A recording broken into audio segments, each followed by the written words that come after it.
All right, all right, all right. Welcome to the Dynasty Hot Sauce Podcast, the SFB Roast episode. And I am Larry Monkey, and I'm here with Justin Rogers at RunDFF on Twitter. What's up, my man? Let's get the fire started. Forget the hot sauce. Let's bring the flames. Let's do this. We're I'm going ready to to light the tear world some on teeth fire, up. man. How's it going? It's going good, man. I'm good. I've run today in the rain, which is my favorite way to run because it's not 1 million degrees. It was great. So I'm feeling lovely this evening. Nice. Yes, that's wonderful. Yeah, it was about 100 degrees here today again.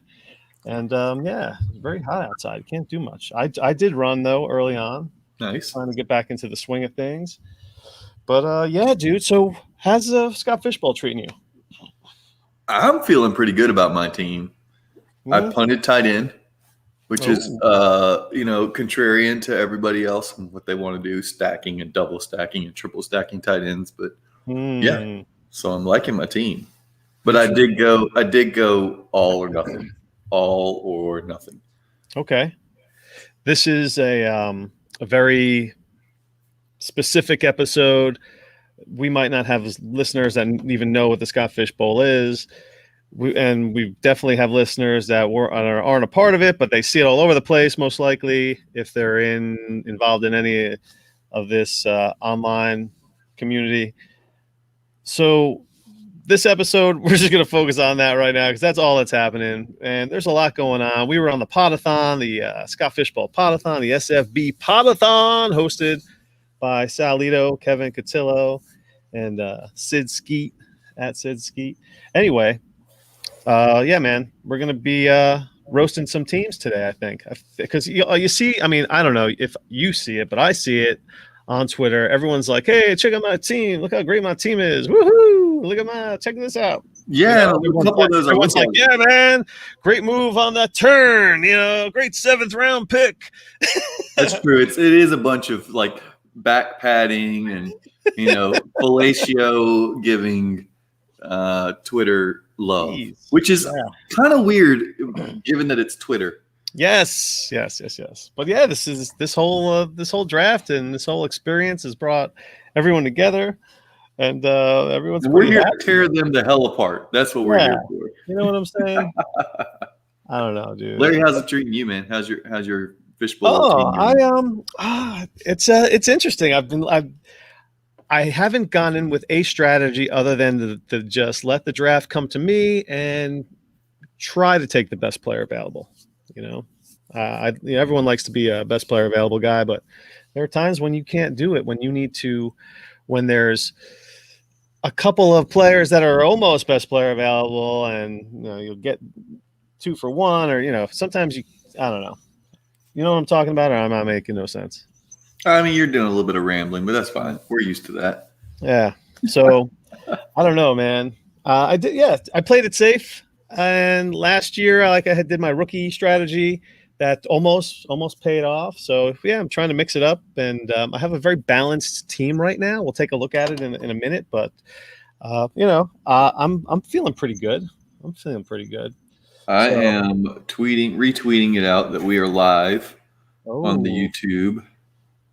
So great idea. There we go. And I am going to bring up.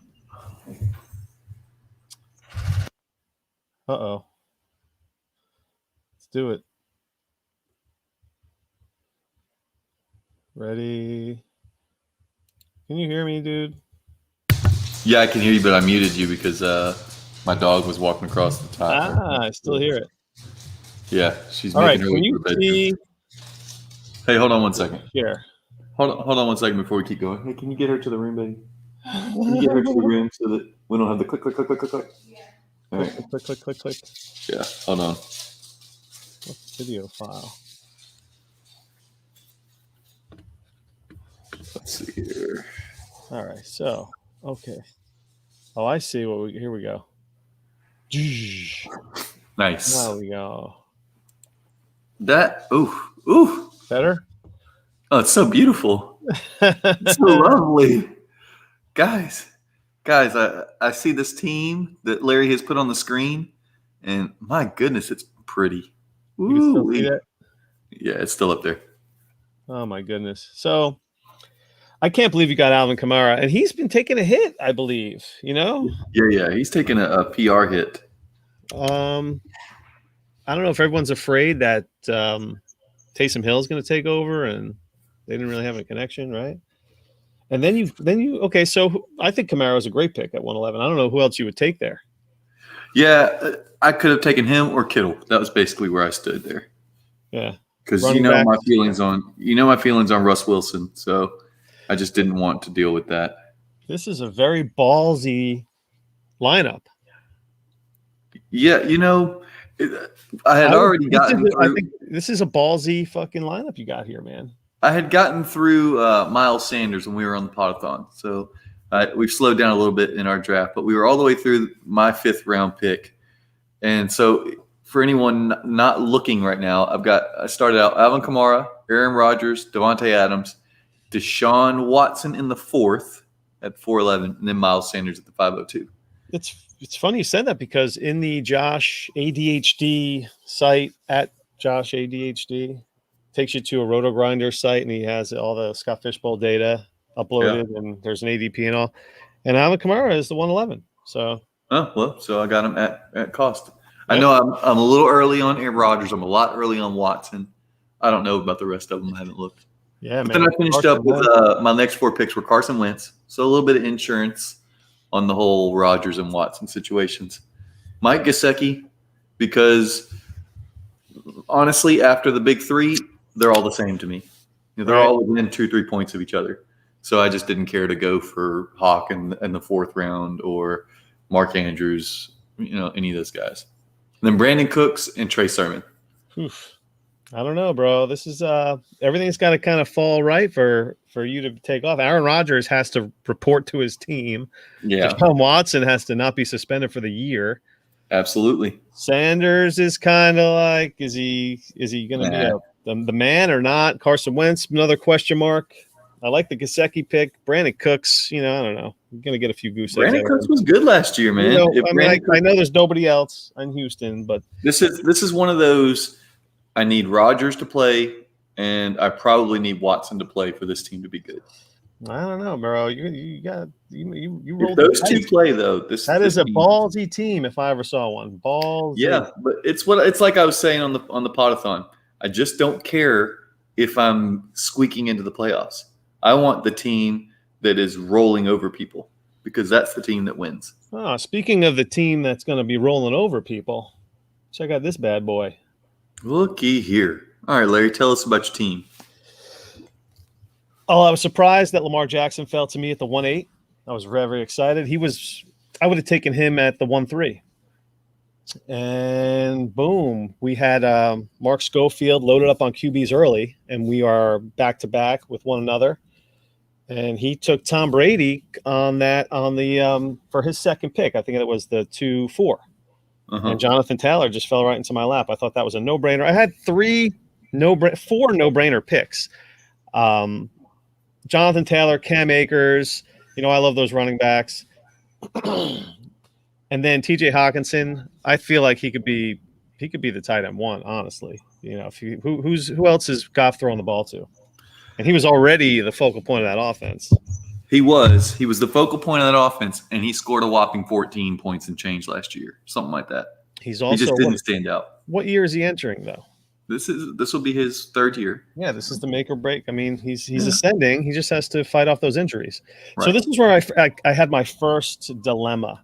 Mm-hmm. Yeah, and it looks like it was a dilemma. I went here. I wanted that second quarterback. Yes. I was afraid of just a run. I wasn't picking this is the larger turn for me. I had the 1-8, so I picked close together one time, and then there's like a 15 pick drought. So I did not want to miss out. I probably could have held out and got a Justin Fields, or that would have been ballsy. I was considering that, but I was like, you know what? I have a great ceiling right now. I feel like I can play it safe with this pick and take a solid quarterback that is ascending in his new offense. Played great. I like Baker Mayfield better than Matt Ryan. I said earlier today. This season. That's interesting. Ooh. And I know Matt Ryan's going to throw the ball, but he's got Ridley, and everyone thinks Kyle Pitts is just going to jump right in and be fucking, Roddy White. And who else is he got to throw to? Russell Gage, and then Mike Davis. Who knows? Are those quads going to be? Are they photoshopped, or are they going to be the real Mike Davis quads we see on Sunday? Yeah. No, I feel you on there. I'm not a big Mike Davis guy. I just think the volume will be there regardless for Ryan. My problem is that Baker feels like the safe pick. Right. Like it's not, but in this format where you're trying to beat 1,900 people, safe doesn't really get it done. I understand that, but what I'm saying is Lamar, Jonathan Taylor, and Cam Akers and Hawkinson, who is going to catch a ton of first downs, and that's a 2-point play, not even including the yardage. So he's going to put up points. And then Baker, I played it safe. I didn't want to get crazy. I knew he wasn't going to make it back to me. There were a few quarterbacks that went. Sure. Who went after in yours? Who went after Baker Mayfield? Can you pull it up? Yeah. I'm curious to see who you took Baker over. The quarterbacks. You can see this right now? Cannot. Oh. Just list them off. You can do it. Okay, well, I'll be able to do it. So, I took Baker. Yep. With the 53rd pick, and Miles Sanders, David Montgomery, Josh Jacobs. Just quarterbacks. Just quarterbacks. Oh, okay. Kirk Cousins, which would have been a safe. Wait. Kirk Cousins went after Baker? Yeah. That's a loss, man. Carson Wentz, Daniel Jones, and then Justin Fields. I don't understand why you took Baker over Kirk Cousins. I'm really confused, Larry. Like you got a back end quarterback one every year. Well, I don't like Kirk Cousins, and I like Baker Mayfield. I have a Baker Mayfield jersey. I do not own a Kirk Cousins jersey. I thought you liked winning. Dude, Baker's going to be fine. He's going to be fine as like the QB 19. We'll see about that. I don't know, man. I like Baker. Hey, this is the roast show, and you fucked that up. Oh, man. You know what? You're right. Maybe I do deserve it. Baker versus Cousins. Someone behind you was going, holy shit, Cousins is still available, and this asshole took Baker Mayfield. Well, that's okay, because someone out there was going, there are all these players, and that dumbass took Deshaun Watson in the 4th round. Yeah, yeah. I like Baker over Aaron Rodgers right now. Aaron Rodgers is fucking putting golf balls with a man bun. You're crazy, man. Is that what they call it? You're crazy to say Baker over Aaron Rodgers. Well, I was kicking myself not for that, but that I didn't take another running back there. Yeah, I could have just solidified my running back core right there. Well, I like it, and I especially like your last running back taken. But let's get to the rest of your players here. After Baker, you did. Oh, DJ Moore. Not bad. He fell to me, in my opinion. It's actually CeeDee Lamb went right before. Yeah, I don't know that the middle of the 6th round is really falling. What the fuck, man? Let's go to the videotape here. We're going to go to the... And then Deontay Johnson, Trey Lance, and Ronald Jones. Look at that Ronald Jones pick. I'm impressed. I chose him over Michael Carter. Wow. Yeah. That's completely off brand. That's what I was trying to do. I know the offense. We're coming off a Super Bowl. The team is a well-oiled machine right now. The Jets are just a fucking ball of clay. So that's what made it an easy decision for me. Yeah, in Dynasty, I know where you stand with Michael Carter, but I'm just shocked that you took Rojo over him this year. In this redraft. Yeah, in this format. Yeah, even with it being, I'm just shocked. Rojo has flashed. I mean, he's still young. What is he, like 24? Is he like 23 or 24? Yes, I like Rojo. I've been a Rojo fan. Leonard Fournette is a year older. Rojo is a year older. That's a good. It works against Fournette and Rojo's not even he's still approaching his prime. So Yeah. who knows? Maybe he'll have some games. He'll be 24 in a month. Right. You know, Yeah. I mean, come on.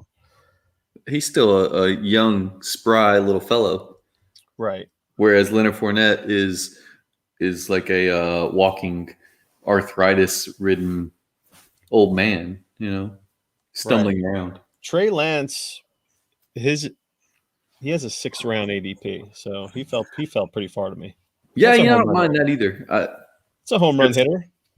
That's where I wish maybe that I had waited instead of taking Carson Wentz. So even if you look at Baker Mayfield, I mean, Trey Lance could be a league winner. If things go well. Right. He plays according to plan on that team with all those weapons and Kyle Shanahan drawing up the plays for him. So Baker Mayfield essentially could be my placeholder until Lance is ready to fill that QB2 role. Yeah. So playing it safe, I'm okay with playing it safe there.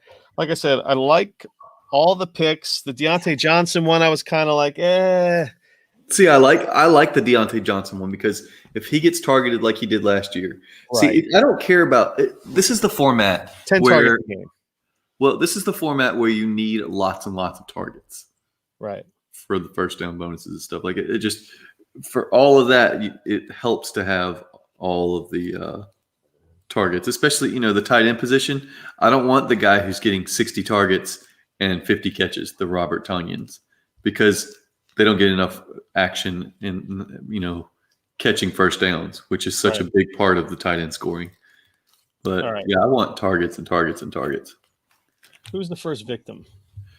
Okay, well, welcome to the Roast Show. How about Ivan the Fan? Ivan the Fan. Ivan the Fan. At Ivan the Fan. Let's see what shit you've done out there. All right, so you cannot see this just yet, or can you? I can see it. Perfect. I can see it just. All right, Ivan the Fan. Ugh. Hold on. Ugh.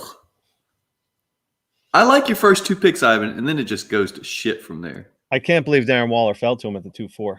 Yeah, I can't either. If Darren Waller had been available to me at the 111, I would have had Darren Waller falls to him at the 1-9. Oh, I can't believe this is the first one we have to try and rip up here. Well, I can, because after that it gets fucking ugly. I mean, it's fugly as hell. So Antonio Gibson, whatever. In the 3rd round, I just think there were a lot of options in there. And then Keenan Allen in the 4th. Miles Sanders in the 5th, fine. Cooper Kupp in the 6th. Get the hell out of here. What? Come on, man. I don't know, dude. You have 2 running backs that have yet to get through a season healthy. Yeah. So Sanders, does Gibson get a role in the passing game this year, or does J.D. McKissick leech everything away from him again? And Curtis Samuel is going to be taking those wheel routes, right? Yeah, I mean, I don't know. I don't see the upside. Third round, he must be in love with Gibson, because absolutely you have to be a Gibson lover. I wish I knew who he passed on. I probably could find out. Jimi Hendrix division. I don't know. We should just go by ADP here. Yeah, just go by ADP. What's Gibson's ADP? So Antonio Gibson, what is that? What's the 3-4? The 29th pick. Okay, ADP.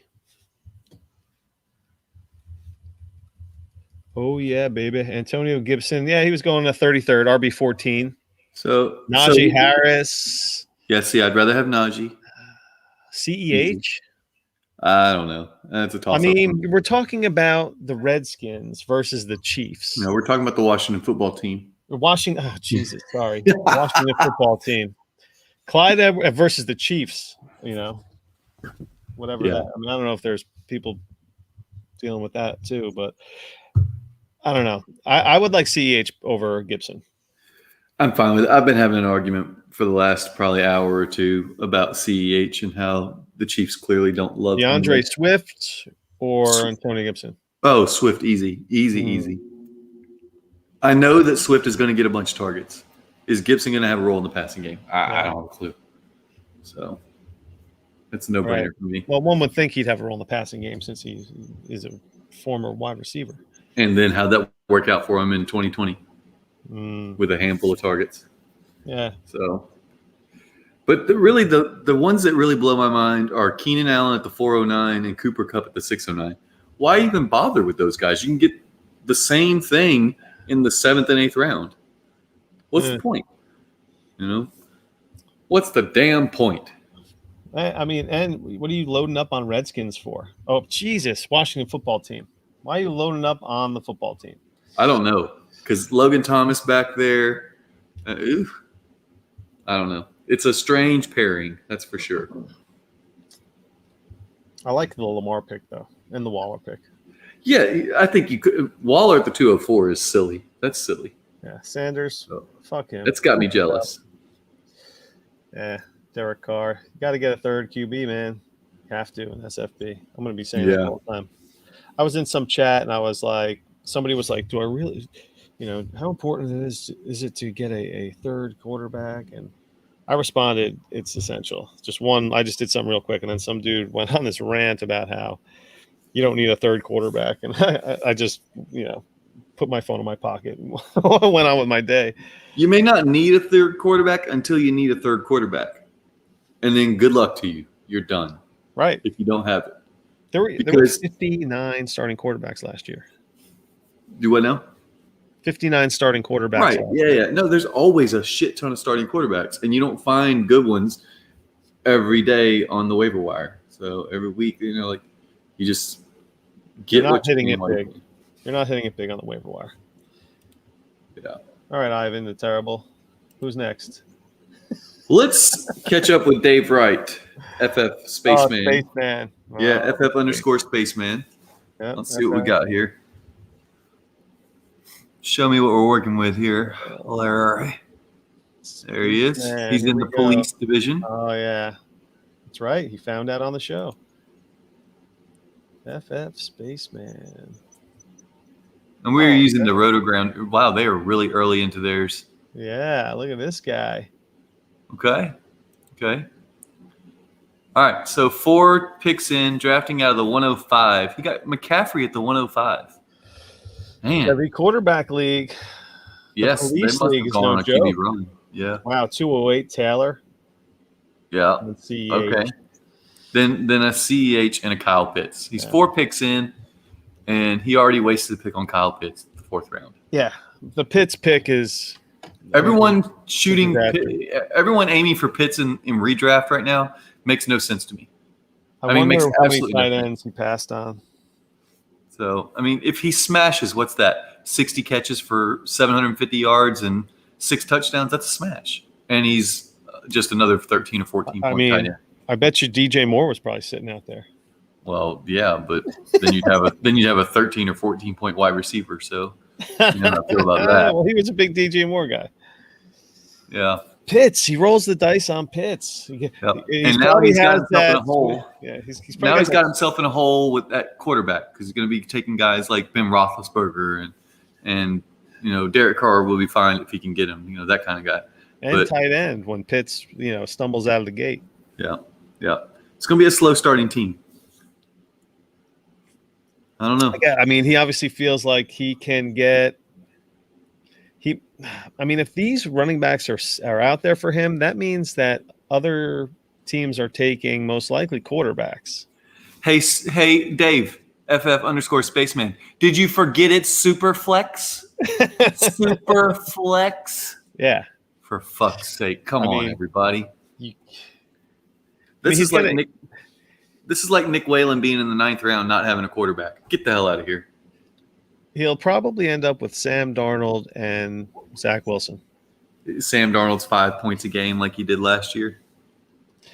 Did you catch that? Sam Darnold, but yeah, I don't know. Did he get his vaccine shot yet? I don't care about Sam Darnold until he gets his fucking shot. 5.25 points a game. He went negative 4 different times. Well, he didn't have DJ Moore and Christian McCaffrey and Robbie Anderson to throw to. No. But like I've With a always competent said, coaching staff. yeah. But like I've said, that the competent coaching staff is the argument that you could make. But good quarterbacks make good players. Good players don't make good quarterbacks. That just is what The it only is. thing I between stumbled there Darnold, because of the only thing between Darnold and Tannehill is that Darnold got out at 23, whereas Tannehill was stuck and injured, and he was just stranded there. So now he's thriving, but he's just at an older age. So who knows? Yeah. Well, look, Ruben is in the chat, and he wants to know what we have to say about his team. And now that we've seen this little hot garbage of Dave Spaceman, No let's quarterback. move on to no Ruben. tight ends, no wide receivers. I mean, there's no quarterback in a super flex. Stop it, people. Stop it. Zero QB is not a strategy in fucking super flex leagues. Zero QB. All right, who's next? All right, let's do Ruben at Superflex DGen. Let's see if he lives up to his name. Ruben, I know your handle. You So I put in. You're typing his handle to me. I just put in. Superflex DGen. I just put in Super FL and then Superflex Dude, Superflex DGen, Superflex Junkie, all popped up. Yep. So Ruben's in the Metallica division. Ooh, that's the Johnny Lob's division. And we're waiting on the We're screen waiting here. Yep. It's a cool tool. We love you, Roto Grinders, for putting it together. It's a little slow, but it does do the job for us. Oh, here we go. I think it'll work now. Boom. All right, here we go. Right away. Okay, we're 5 rounds in. This is what it did a refresh. Okay. All right. Here we go. Ruben, I like your team. It keeps refreshing, but I'll go through it real quick. Drafting out of the 9 slot, got Dak, then Kamara at the 204. That I can't believe that. And then Joe Burrow at the 304. So that third round reversal worked well. Swift in the 4th. There's round reversal. Yeah, the third round reversal worked out for him in the QB spot. And then Swift in the 4th at the 409, and then CeeDee Lamb at the 5th. Punting Is this where you start to fuck it up? You start taking, mid-tier wide receivers, like high-end wide receiver 2s in the 5th round. Let's not forget about the fact that he's got 2 fucking quarterbacks that are coming back from having one leg. That's true. They might be dragging their right legs around. Are both of them even going to start the season? Are they fully healed? Everyone's saying, "Oh yeah, they're fully healed." All right. I think Dak is, but Joe Burrow is going to be back under there, getting hammered by defensive ends all season long because the Cincinnati Bengals chose. Ruben's the stack. Ruben's got the stack. Everyone's all about the stack this year. I do like the stack, but not at a reach. Ruben's got the Dak Prescott, the CeeDee Lamb stack. I am curious to see where he goes from here if he keeps fucking it up with mid-tier, wide receivers that don't make a big difference, or if he goes back to the well with running backs. So he's faded tight end. At this point, there are no tight ends worth taking. I know people have been targeting Goddard, but I didn't realize he was going to start going in the late 5th, early 6th round. So Goddard's off the radar for me. Well, I mean, it didn't hurt that they put out a report that he's going to be like the main guy. Yeah, right. It came out today. I think that report came out today or late yesterday, and all of a sudden everyone is drafting Goddard like he's Zach Ertz. That was Zach Ertz 27. Dude, I'm a longtime Goddard aficionado, and he's been the man for me. I like him fine, but he hasn't been the man. That's not accurate to say. He is. I've seen. There's been streaks and flashes of him doing well. Sure, seen the potential. I've seen Ruben says in the chat he's punting tight end, which I'm fine with. Thanks for the big shock. After I know like he could go into the 6th round and reach for a Logan Thomas or something, but I get it. So I wonder how far we're punting. That's what I'm curious about. Who is the worst? Shane is the worst. Who is the worst? Shane is the worst. That's just mean. So I was listening. Which one of you guys was trying to tell me Dallas Goedert's really good? I'm telling you Dallas Goedert is good. Why? when given the chance, He hasn't done when given the chance, and it's only been 5 games without Zach Ertz in the lineup. He scored 11.76 points a game. Yeah, I mean, that's a great fine. low end tight end one. That's a great low end tight end one. But That's the argument I'm making, Shane. That he's just not a difference maker. right. So there's no point in reaching for him in these mid rounds. No. So Ruben says he's punting very far, which I understand completely. Listen, Goddard's without Ertz, that opens up like 70 targets for Goddard. Is Ertz gone, first of all? And he will be. And also, Peter would slap you silly for going with the vacated targets argument. Because there's no such thing. Because you know why? Good players actually attract the targets. And I don't know if you heard, the Eagles got a good wide receiver in the name of Devonta Smith.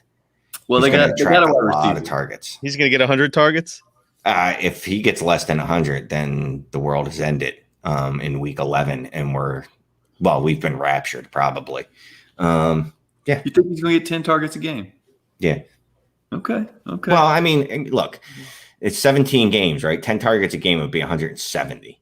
17 games, excuse me. Right, yeah, but you said if he doesn't get 100, that means the world has ended after 11 weeks. So, well, you're being too doing literal. All right, well, don't do math against me. That's not fair. The world's never going to end.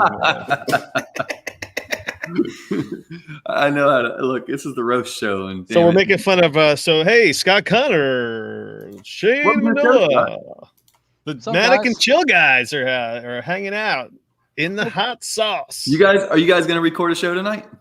We may or may not have just recorded one and really got not only one topic done, even though we were Yeah. supposed to get 4. So Yeah, that's fair. a mannequin show. Yeah, it was a brief one. We got one topic, a half an hour, and then I noted at the beginning of the show, like Scott, we've prior engagements, except I couldn't think of the word. At 8:30, we're going to jump on for like 15 minutes. We're going to jump on hot sauce tonight and make fun of people's teams. So Ruben, I love the Joe Burrow pick. I love the 2 broken leg guys. The 2 busted leg guys as his starting. Coming back from not playing for half a season. They're going to have crutches on the field. Dak at 109 is great, though, man. I think his first 4 picks look good. Yeah, I can't argue with that at all. And if you're going to go wide receiver that early, I can't be mad at you for going with CeeDee Lamb, I guess. I mean, you have the broken ankle guy throwing to he's got the stack. We're making fun, it's the stack. It's Wait, the SB11. Can you explain to me famous what word. stacking is? Because I've briefly heard about it on Twitter from everyone. Yeah. And actually, then there was the whole "it's not stacking, it's pairing." Yeah. That whole crowd. What? But they got Pairing? fired So up here's too. the thing. Here's the thing about stacking. I think people get it wrong. Stacking is good on a large scale, but I think the key to a stack is if you really think about what's the goal of a stack. It's a rhetorical question, but what's the goal of a stack when you stack players? You're trying to enhance your one play, one week outcome, right? Single week outcome. Yep. Now, Right. when the slot that you're drafting, when that player is already going to be in your lineup, I think the stack is diminished a little bit. Now, the key to stacking, I think, is you're trying to elevate multiple players ahead of whatever their typical floor would be or whatever their median outcome would be. So to me, the real benefits of stacks are when you can stack maybe your elite receiver with a lesser quarterback. Stacking like Baker Mayfield and Odell Beckham, that takes both of their ceilings in a given week and puts them higher. Yeah. Is Dak Prescott's ceiling really higher because you have CeeDee Lamb on your team? Probably not because, yes, you could have a nuclear week when they both go off together. You get that component, but they're not necessarily elevating each other because one of them is so good they're carrying the other one. You know what I mean? And they're both in your lineup already. I mean, what's he going to do? Sit his 5th round pick? So, I think the stacking is more beneficial as you get a little bit later and you can stack like maybe a number 3 receiver with a quarterback 2 and that's how you really elevate your week. So And see, the real key to it for me has nothing to do with the regular season week to week stuff, because you're only facing one opponent a week. You just have to beat that one guy. It's when you get to the playoffs and you need to beat, 20 people or whatever, and you need that explosive week. That's when the stack can really pay off. When both players go off, because you don't care if you're getting a mediocre, a solid 18 points from somebody, that doesn't do anything for you. You want the 25, 30 point blow up. And if you have both players, you get that doubled up and you move on to the next round of the playoffs, that kind of thing. So that's a good point. The aggregate of the whole season, the Dak to CeeDee Lamb stack is, maybe lessened, but you're saying basically you want the combo that has the chance to put up 78 points in 1 week between the two. Yep. And exactly. So does that mean you wouldn't even care about stacking, Zach Wilson and Corey Davis, just because do they even have the capability of a 60-point week no matter what? Well, is there a multiplier? Yeah, right. I think the stack of Zach Wilson, Corey Davis makes sense if you're going to replace Corey Davis with another wide receiver 4 over the course of an entire season. But in a 1 week game, I don't really think it matters. So I think you make a good point, Justin, that, he's going for, if he makes the playoffs with this team, I'd rather be facing just Dak Prescott than I would Dak Prescott, Amari Cooper, and Michael Gallup, because that could crush me in 1 week. Right. Well, if it's the Ruben that we know his draft is about to fall off the deep end. So Yeah, and I got CeeDee Lamb at 602. So there you go, Ruben. I just beat you by 10 picks. There you go. Speaking of, Who'd you stack them with? We'll get to yours. I didn't stack them. No stacking. I stopped myself from stacking. I'm not going to lie to you. My last We've pick. got your team pulled up here, Shane. My last let's pick. see. Instead of Julio Jones, I was debating Jamar Chase, and then I said, "The fuck out of here! I'm going to draft Julio Jones." Like redraft, right? me? Exactly. It's Yeah. redraft. All right. So Shane's team is Darren Waller from the 107, Burrow, Trevor Lawrence, T.J. Hawkinson, Keenan Allen, ETN, and Julio. going first round tight end, taking the unproven rookie on Urban Meyer's circus fucking team. Joe Burrow, Mr. One Leg right now. I don't know. So, all right. So Shane, let's figure out why the hell Julio, number Let's 2. see why- Is that how many touchdowns he's going to catch this year? Well, okay, Julio's never had as an efficient quarterback throwing touchdowns as Ryan Tannehill. Ryan Tannehill has averaged somewhere in the neighborhood Facts. of 7% touchdown rate over the past 3 seasons. Justin Whereas is in his pants. Matt Ryan has never hit that threshold. And I mean, there was that 1 year that Matt Ryan set the record for touchdown percentage over the course of 600 passes. It's whatever. Yeah. Anyways, touchdown rate, okay. I'm talking about efficiency, man. that was what I was talking about. Okay. Okay, who has more touchdowns The this fact year? that you took a rookie quarterback hoping that he's Justin Herbert this year. No, quarterbacks got absolutely hammered in my draft, like absolutely hammered. So I was looking at, I'm like, Trevor Lawrence, I got to take a quarterback here. Like I was at that point where it was like, I have to, You hit or the I panic have to. button. I can live with Daniel Jones, Ben Roethlisberger as my QB2, and I don't have that in me. I don't. I'd rather lose with Trevor Lawrence than win with Ben Roethlisberger. But mostly because Kirk I think I Cousins would gone lose. when you picked Lawrence. Yeah, Kirk Cousins was Well, gone. Well, that's He's good. the one Tannehill that's was gone. Yeah, But yeah. because here's the issue, guys, and let's get back to Larry's team for a second. Larry took Baker Mayfield over Kirk fucking Cousins. That's interesting. It's stupid, is what it is. Were you drunk? It's a road show. Don't be nice to him now. dude. Okay, you want to let me have it? Well, these are my sunglasses, so I have to be nice because he's. Oh, you yeah. guys have your sunglasses. Are they like expensive sunglasses? Because You have them in your hand. the Well, guy tried to sell them to, offered me like, $15 for them. That's about right. That's about right. So guys, all right. So let's hear. I want to hear from Shane and Scott. What are your projections for T.J. Hawkinson? How many targets, receptions, ish? So I tweeted out yesterday that he's my tight end 3 this year, and I got some agreement, some pushback, some douchebag comments. Anyway, I don't see a world that exists where he doesn't see at least 130 targets this year. Jared Goff targets the shit out of tight ends. Last year, he targeted him something like 22% of the time, and he split that between Higbee and Everett. All he has is Hawkinson there, and that's when he had Preach. Cooper Kupp and Robert Woods on his roster. Like, you've seen his wide receivers. They're not good. They're not good. Like, there's No, only they're not. There's one good receiving option on that team, and it's T.J. Hawkinson. So I fully expect him to go absolutely apeshit this year.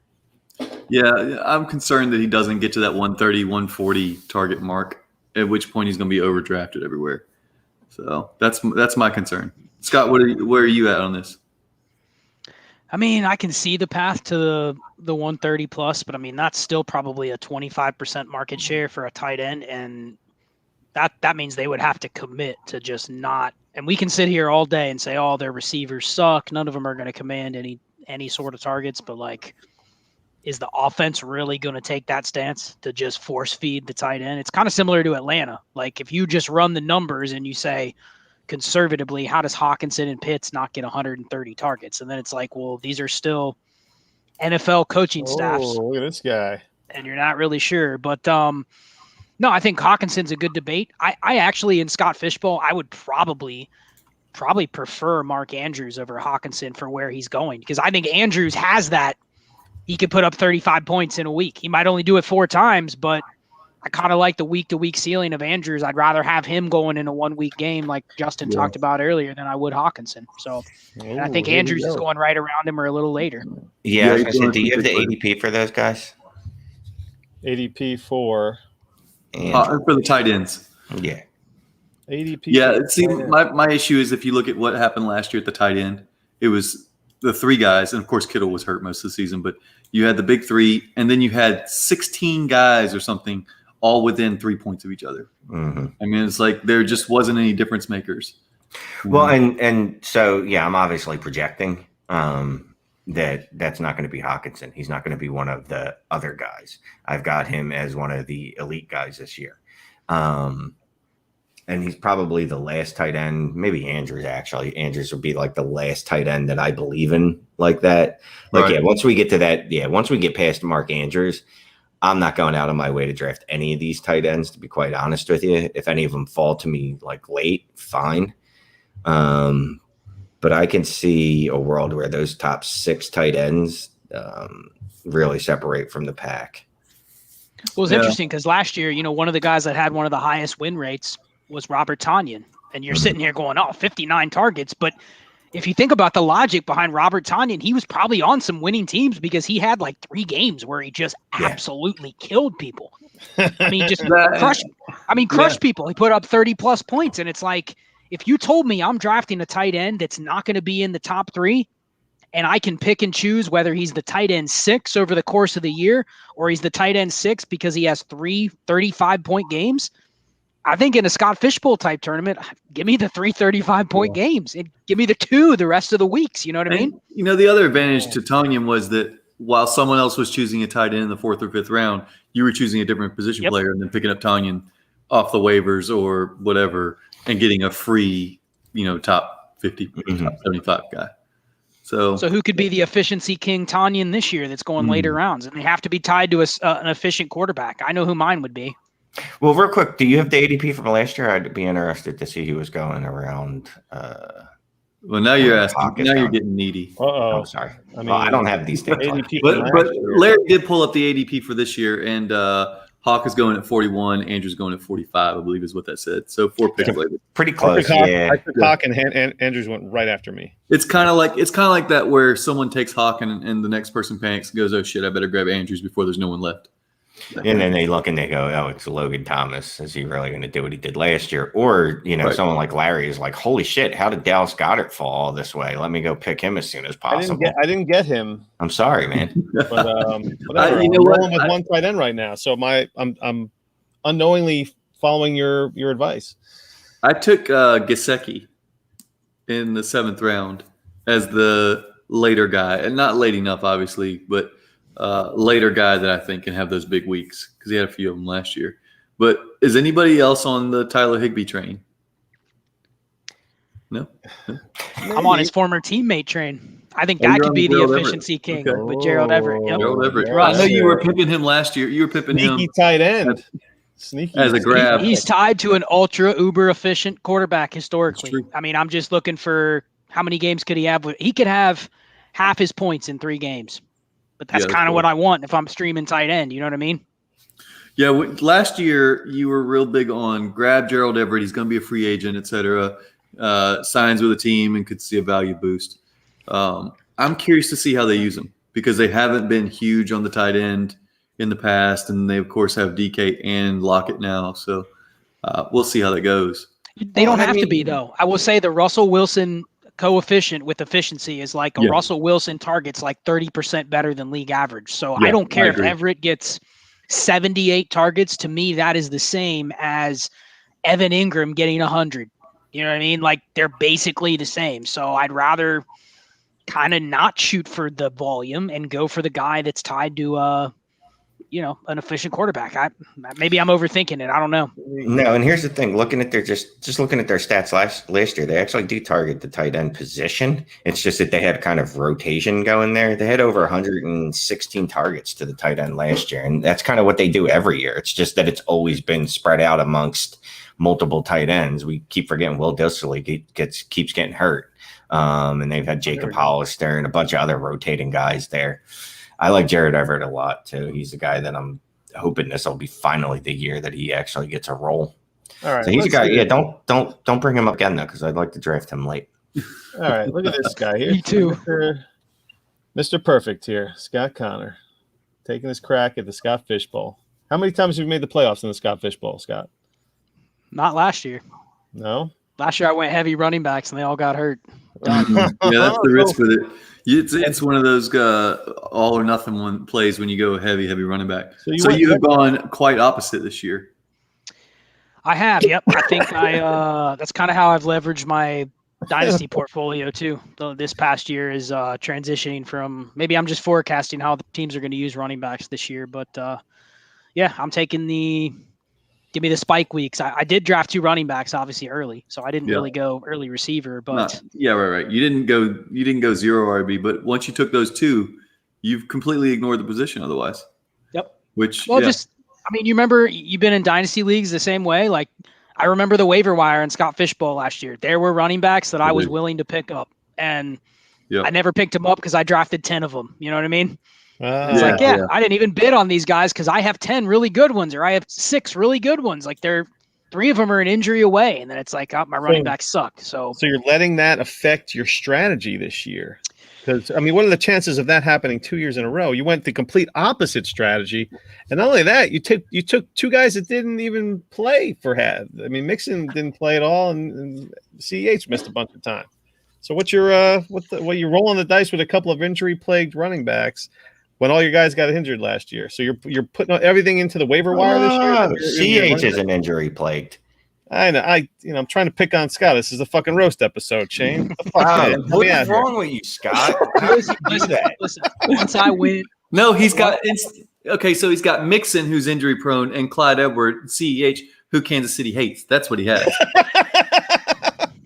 Once I went Rodgers, I basically said I'm taking chances with the rest of my build. So I know the Rodgers pick was ballsy, dude. Rodgers doesn't play. I'm cooked. I went further with this than you.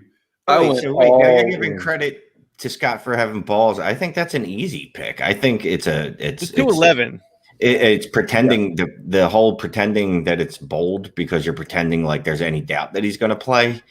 I know that's fun on Twitter. Everyone's like, oh, he's playing this year. Well, hold on. Playing. Wasn't this Alvin Kamara last year? He did the same thing, right? He was just like, I'm not playing, and then why would you not take chances with outcomes in a 1920 man tournament? Yeah, and I actually, as much as I don't like Scott because it's the roast episode, I actually love Clyde Edwards-Helaire at 311. Are you kidding me? Oh, fuck you, Shane. Hey, fuck you, Larry. Where was your horrible team? Yeah, you could actually. We do need to pull Larry's team back up since you guys see are it. in here. Oh, fucking A, man. I need to laugh. I am on the clock right now, and I cannot decide if I want to take Will Fuller or not. Looking at your roster, I'm just going to say it doesn't matter. I debated Will Fuller over a couple other receivers, and I'm shooting for the moon. Who are the other options, Justin? I don't care. I'm going all in with the all or nothing build. Will Fuller. I love Will Fuller, man. He's a guy that I loved last year too, and it was great up until he started using drugs. Yeah, he just got caught. Well, yeah. This is I'm telling you, like the very all or nothing build here. It is interesting. So I guess I get that's kind of always this year. This is probably the most conservative draft I've ever had. But usually that's kind of what I've always done is I've always tried to overhammer one position, and then everywhere else it was just nothing but upside. So it'd be like, Will Fuller, and like 2 years ago, John Ross, just players like that. Cause I'm like, fuck it, I'll hammer him at tight end or quarterback, clearly not quarterback this year. And then just hope that these receivers are just going to give me outsized production weeks. All right. So there's Larry's shit team. Yeah. So far When away. did John Ross have upside? When was that? right after his 40 time. Which one of you guys is going to take Henry Ruggs in like the 14th round? That's what I want to know. Not gonna happen. Maybe if I drafted Derek Carr by accident. Then you could Cole stack Hardman. Yeah. I got a couple You only- offers for Hardman today. Apparently, he's the number 2 receiver. Holy shit! Yeah. Did you didn't there was positive camp news, okay? He's apparently learned his lessons from past years, and this year he really means it and he likes football. So he's gonna ball Right. out, I've been told. Good to hear that he likes football. Love that TJ Hawkinson pick. I mean, you made at least one good pick. And then the Lamar Jackson, you didn't have a choice because he fell to you at 108. Right. Oh, maybe. I would have taken him at 103. I was I ready do for like the that Trey guy. Lance quarterback 25, neutralizing the shitty Baker Mayfield pick. Yeah. I like- Now we he's just talked gotta about wait. it. He's got to wait till like week 4 or 5 when Lance takes the Listen. job from Jimmy G. The 5th round Baker Mayfield pick I felt was a luxury pick because I nailed the first 4 picks. So Yeah, you, well, you thought I you was didn't like, need let a me play second it quarterback. safe. The problem, Larry, is that you took like the Nissan I don't want to hear Sentra. about fucking Kirk Cousins. Don't tell me You about took the Nissan Sentra when you could have had an Escalade or something. Yeah, so you were like, I like this. So this was your thinking, oh, my draft's going so well. Instead of drafting another quarterback 1 here, what I'm going to do is I'm going to get a guy that's firmly entrenched as a QB 20. dude. He's He's okay. It's Listen, bold. I'm doing I have the something Baker 4 Mayfield rounds jersey. when I do not have a Kirk Cousins jersey. And then because I drafted Baker Mayfield in the 5th, I have to go draft another quarterback in the 8th because I know that's going to be a disaster. Dude, So now I've spent you have to have at least 3 quarterbacks. 33% of my draft quarterbacks. is You have to have spent 3. on quarterbacks. You have to have. I 3 will big say, QBs. Larry, I do think you can maybe elevate your Baker Mayfield upside just a little bit if you take Austin Hooper late as your second tight end. Oh, Just saying, if you ever had to play Austin Hooper, because I'm wondering why did you take TJ Hawkinson over Mark Andrews when you could have stacked him with Lamar Jackson? because I was hedging. I also think Hawkinson is going to have a better season. It was splitting Okay. hairs because it was Andrew. You're hedging in case Wow. Lamar Jackson sucks, which means your team will be fucking buried anyway, right? Right, exactly. Yeah. Don't hedge. Don't hedge in a 1900. Hedge is the worst word for Scott Fishbowl.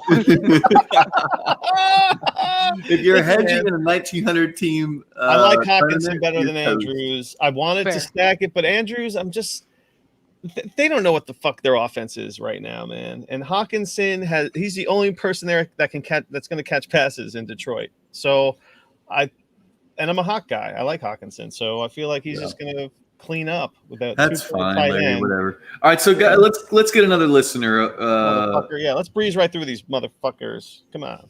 All right. Spend too much time on. How about King Showtime 44? Oh, yeah, man. That guy was in the chat too. He's sitting there patiently waiting. Oh, I can't wait to see this shit team. King, what was his name? King Showtime 44. That's old Ferg. King Showtime. That search doesn't search very well, huh? No, it's a little slow. It's a great tool, but it's a little slow. Is this the Josh ADHD one? Yes. Okay. It's a great tool. I think next year he needs to have everyone donate like $1 so it actually will load half the time. Yeah. I thought, Roto Grinders have had this shit up, but yeah. In Ferg, in King Showtime's Twitter feed, he does say that he's a falafel member. So he's Oh. old school. He is old school. Oh, yeah, He's I know. this older than Sal. Larry. This is, Sal's buddy. This is Sal Yeah. Lito's buddy. Sal's supposed to join us tonight, but Justin was like. I think I started the road We too were in this early. private chat, and Justin was just like calling Sal out, rubbing his nose in like dog shit. I was like, "Hey, Justin, take it I think I started the roast too early in the chat. We're messing with Sal. I was like, dude, leave Sal alone, man. He guy doesn't have a voice. Sal's pretty thick skinned. For you to have scared him from coming on is impressive. He said he had his voice. His voice was kind of hoarse. I was like, "Why don't you just gargle some honey or something?" You know? Yeah. I mean, like, he does one podathon, I like know. 24 hours straight of talking, and he can't just jump on another podcast like 2 days later. Yeah, dude. Weak. This is not. Oh, here's King Showtimes. He's not I already see his first mistake before the window goes away. Oh, you got the 101. Oh, you sexy bastard, you got Pat Mahomes. That's not the direction we want to take here, Shane. Yeah, okay, Well, so that's Mahomes fine. Do the handed first to you. 3 picks. Yeah, but then he fat fingered his draft pick in the 5th, right? Yeah, he because totally you did. wouldn't do that on purpose, would you? No, I And don't he think took Ben so. Roethlisberger and Ben Roethlisberger. No, it gets even worse. So, all right, so we go Mahomes, Chubb, CEH. We've already established that CEH is fine in the 3rd. Of course, Mahomes and Chubb is fine. Hopkins in the 4th, getting the stud wide receiver. And then here's where it goes all fucking downhill. Yeah, this Foobar. is when his significant other got a hold of his phone or his James or Robinson. something. Maybe his Yeah. significant other was drafting for him before this. Then they gave him the phone, and this shit pile's his. Give me my phone back. James my draft. Robinson. Does he realize that this is not 2020 James Robinson? That he's not going to – he doesn't actually just get to replace those points in his lineup this year? James Robinson. Roethlisberger, then fucking Cortland Sutton in the 7th. Here's the thing. So Roethlisberger, I got to assume there was no other starting quarterbacks left, right? At that point, you're just like, okay, somebody that can maybe like underhand the ball But if 3 or 4 yards. Daniel Jones is on the board, you got to take Daniel Jones over Ben Roethlisberger, right? I don't know about that. That's come on, Shane. All Let's not get too far with this. right. See, But I mean, think it almost Roethlisberger has a little bit of sneaky upside week to week just because he can have these, 75+% completion percentage games. This is where I would have stacked. I would have probably stacked like Claypool with Roethlisberger if I was going to take a receiver instead of Sutton. He says all the quarterbacks were gone by the 4th. Well, no Yeah, shit. You okay. wait till the 6th to grab one. Right. so he did. I wonder. So, Mr. Showtime, did you think that you get to start Mahomes in more than one spot? Is that what it was?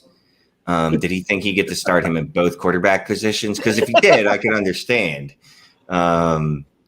Fuck yeah, that Nook pick, that 4th round pick right there is where he should have went quarterback. Probably and so. then, Or one. You know what? I bet Kirk Cousins was there. Lock and it after up. the 5th, Coulda you got should Baker. yeah, Baker.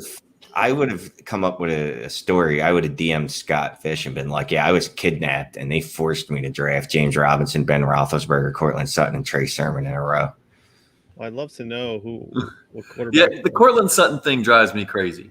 Because, like, why do I care about the guy who's going to catch 65 passes for 950 yards? Like, what the fuck do I give about that guy?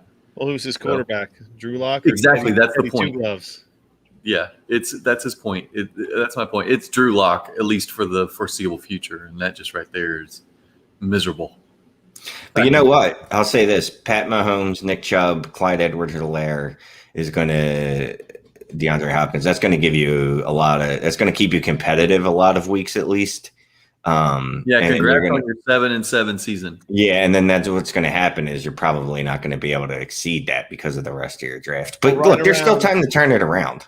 Yeah, right around week 5, that's when ETN is just going to kick Robinson to the curb, and he'll See, be I think that this guy. team could have stolen a lot of points had they just taken the Robinson, Roethlisberger, and maybe the Trey Sermon pick and just hammered wide receiver.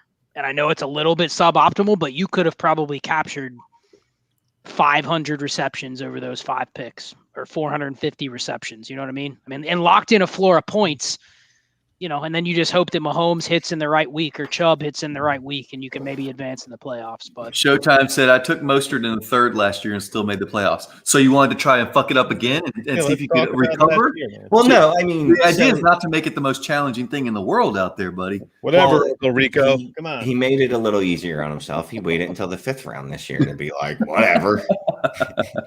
well, here's some correlation. He should draft Jordan Love late and hope Rodgers goes to Denver, and that exceeds his Sutton pick. So he wins love in it. like 3 angles with one outcome. Love it. All right, who we got next, Justin? Let's go to 2 drink. Oh, yeah. FL 2 drink minimum. Let's see what 2 drink has done with his shit show roster over here. He's up to the 18th round, I think. What is his handle? For real. FL 2 drink. Just get FL2 and you'll be fine. There it is. L2. Right He's under up to at least the 12th That's round. the number 2, the numerical 2. There you go. He's up to the 12th round or something. Is that what you said? Yeah, because I saw it tweet out earlier about he drafted his first wide receiver. I don't want to ruin the surprise. That's right. Oh, that's Oh, right. this He one, did. yeah. He was excited about his first wide receiver. If you go to like the main page of this, This is. I'm just going to tell you to drink, and I haven't seen your roster yet, but you're not going to be able to smooth talk your way out of this wet paper bag that you've built for yourself there. I was zagging. Ooh, Well, if everything he's else in round is 12, vegan. then we're gonna get another page here, aren't we? Yeah, we're gonna have to like look up both rows there. Yep. What happened? Did you hit go? Try hitting Yeah. go. Thanks. I'm gonna try and click on it myself, and it doesn't work from my end, Larry. You're gonna have to do it there. Wait, hold on. Wait, no. Oh, Just here hit. we go. Okay. Ooh. Oh my goodness, 13th round. A real. Wow. Oh yeah. Boom. 2 drink. Yeah, we gotta wait for this. Yeah. So one issue with this, guys, and we've got a little delay for anybody watching, is that it keeps refreshing over and over again for like 3 or 4 times. Look at this guy. He took the Scott Connor 2020 approach. Holy But why shit! the he did. 60? Why that 609 pick?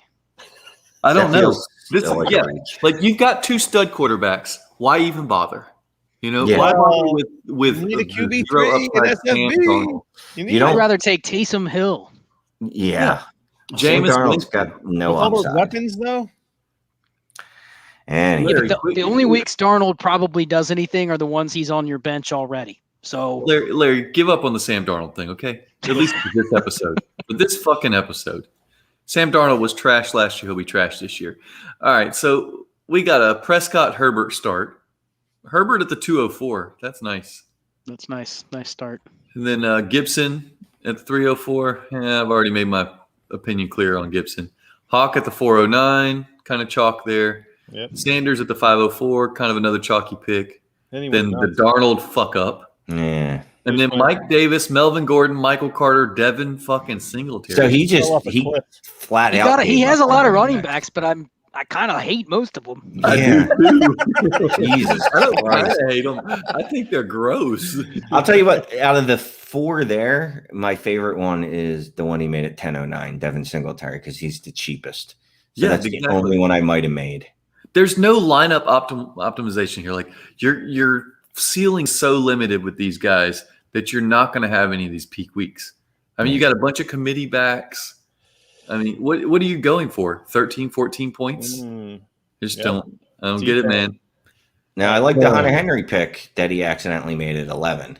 Two drink. I'd make it 3 or 4 drinks to get over this roster. Okay. Be somebody else.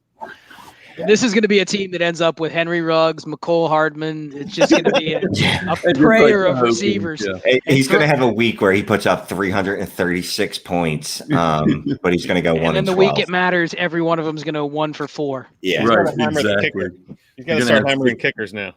Hey, Larry, we got someone else in the green room? Oh, I think we do. Oh yeah, man. This is my good buddy. But Boys Robbie. Give me a hizzy. y'all already know what's What up, good. boys? Let's go. Yo, What's up, cheers to me, cheers to you. Dynasty hot sauce. What it do? What's Yeah, up? right. What's up? How's your All night? right, so we got Rum Boys in the house here. We're ready to roast another roster here. Let's pull up Rocky's roster. Dynasty FF Addict. Oh, Larry. man. No, punt quarterback still. Oh god, this guy. It ain't as bad as some of these other punt quarterbacks I've Look at seen. Wentz. Hold on, let me I am in see. a league. It wouldn't surprise me if he had Drew Brees on his roster. We got He's probably Darnold, got Wentz, Drew on a Locke. few of his. Yeah, All right, I'm telling so you, it's not. I hate that RB1. Yo, he got All right. Derrick Henry and Saquon and what are his Yeah, no, roommates his team. allowed? Yeah, I'm Billy not Joel. on this team, guys. I've seen this team. So, all right, let me run through it real quick for the listeners. It's Saquon at the 111, so he's picking out of the 11 hole. Derrick Henry, Austin Eckler. He goes Tua, Hopkins, Goddard at the 6'11. He's got Roethlisberger, Oh, big Galladay, Sutton, LaVisca, and Deshaun Watson. So, It's actually not bad. Yeah, it's like I don't. okay, except for those 3 wide receivers, the Galladay, Sutton, Chenault bullshit. Yeah, What that is that's fine. pass. Like he can just live on a wish and a prayer at running back. Yeah. Like the fact that his league mates allowed that to happen, that's just poor draft defense on their part. Like in all that's not honesty. great. Yeah. And then getting Deshaun Watson in the 11th, he was in the chat saying, "Hey, is there any point in is this worth the risk?" And it's like, wait, in the 11th round, look at the players you're picking. You know, I was thinking about him in the 9th. But it's not. But see, here's the thing. Like, and I'm a RB heavy, guru. Like that's my shit. But like in this SFB 11 format, I don't think that I'm doing that. Like, I got Derrick Henry at the 104. Ooh, right? Like, spicy. Yeah, like how he fell to the 202. Like, I mean, yeah, yes, like the league enabled him to be able to go running back heavy, but he also shot himself in the foot by there's a such thing as being watered too much. You can be too fluid. You can allow the draft to give you too much, versus attacking what you may really need. I felt like he probably could have mixed in between maybe, after that Derrick Henry, I feel like he probably could have gone quarterback instead of running back again. I would have gone quarterback instead of that Eckler pick, but he's going to be dependent upon Roethlisberger being at least serviceable. Yeah, with a gimpy arm. But is Tua gonna be able to manage the game? And is his defense gonna be able to keep the ball in his hands and long enough to where he can actually complete some damn passes? Yeah, well, I know Shane is really high on Tua this year. Shane, yeah, I love Tua. I mean, you give him Will Fuller and you give him Jalen Waddle. You move Devontae Parker from your wide receiver 1, which he should have never been anyone's wide receiver 1, to the 3rd wide receiver on the team, which is probably a role that suits him a lot better. So I'm all over Tua. At 4'11", I'm fine with it. It's his first quarterback, but man, I can see it's hard when you see Austin Eckler at 302. You're like, oh, I can just hold out for a quarterback a little longer, just a little longer. Yeah, right. Guys are taking. I see the Antonio Gibsons out there, and then I see Austin Eckler at the 302. I'm like, for fuck's sake, are you kidding me right now? Eckler at the 302. So. And I feel like the only logic that can be stated around going Eckler is not trusting the return of Saquon Barkley. And that's the only understandable argument that I'd be like, okay, like I see why you do that. Well, there's been a I don't know if it's trending, but it should at this point, particularly Petrella hashtag, because if anybody knows Rocky, knows that he don't give a shit about quarterbacks and Superflex. He'll wait and wait and wait. This is actually earlier than what I expected when I entered this. His tactical mistake here again is, what did I talk about before?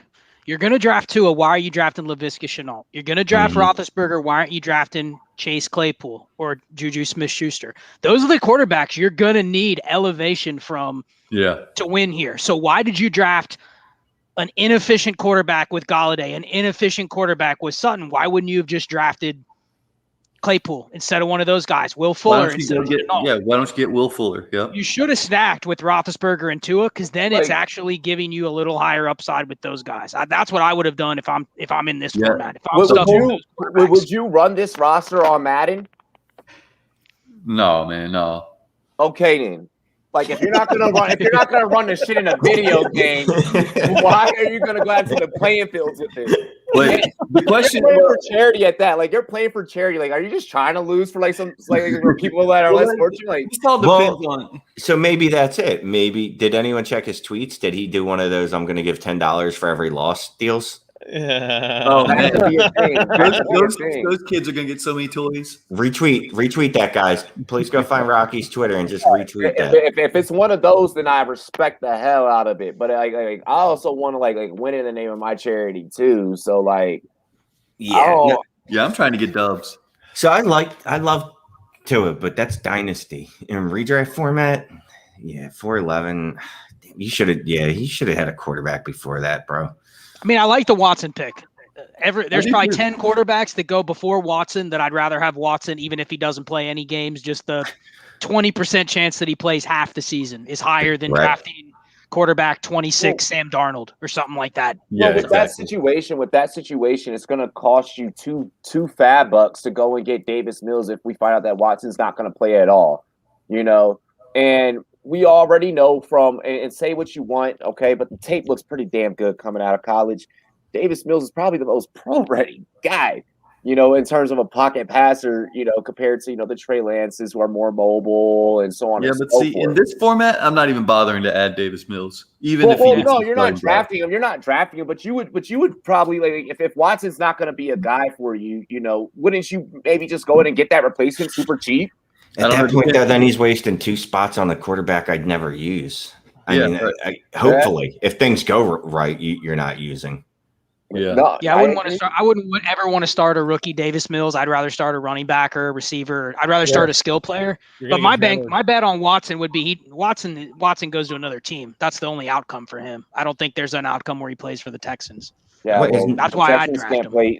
The Texans can't. Watson's situation aside, they can't please any player. Period. On the face of the Right. planet. So, Yeah. I Has just no got off one a pod. drafted a I just kicker? got off a pod talking about that. There's been one kicker that went, and that kicker went for $1,000. I can't remember to what charity. I can't remember the name of the individual, but they were for $1,000 in the first round. They went Younghoe Koo. Yeah. Young Wei Koo. Yeah. Yeah, that's cool. All right. So Larry's pulling up the next roster here. Hey, he's in my division, Your Radiohead. buddy. Eric Yeah, he John sniped Flynn. fucking Ryan Tannehill from me, scumbag. Eric John Flynn. Let's see after we Yeah. finish. Every smart fantasy player is going to go for Tanner's skill, bro. Like we all know that. Like we already know. Like, Oh, fellow Baker Mayfield owner. Yeah, poor guy. Well, this is good because this is the first time I'm seeing my actual competition. And Where did you pick, Shane? You feeling good about this? Because I look at that. 107. Oh man, I wish I was playing against this guy. Oh, so this guy, you No. were battling. You've been battling him so far through 7 rounds. yeah, well, I went Waller over Kittle. I didn't have the nuts to go Kittle. Went with Waller. I love his Tannehill pick, but after that, I'm not really worried about anything on this team. I'm actually loving his picks with the exception of the running backs, but the running backs are serviceable enough, right? To where I don't think that this individual has too much panic in their heart.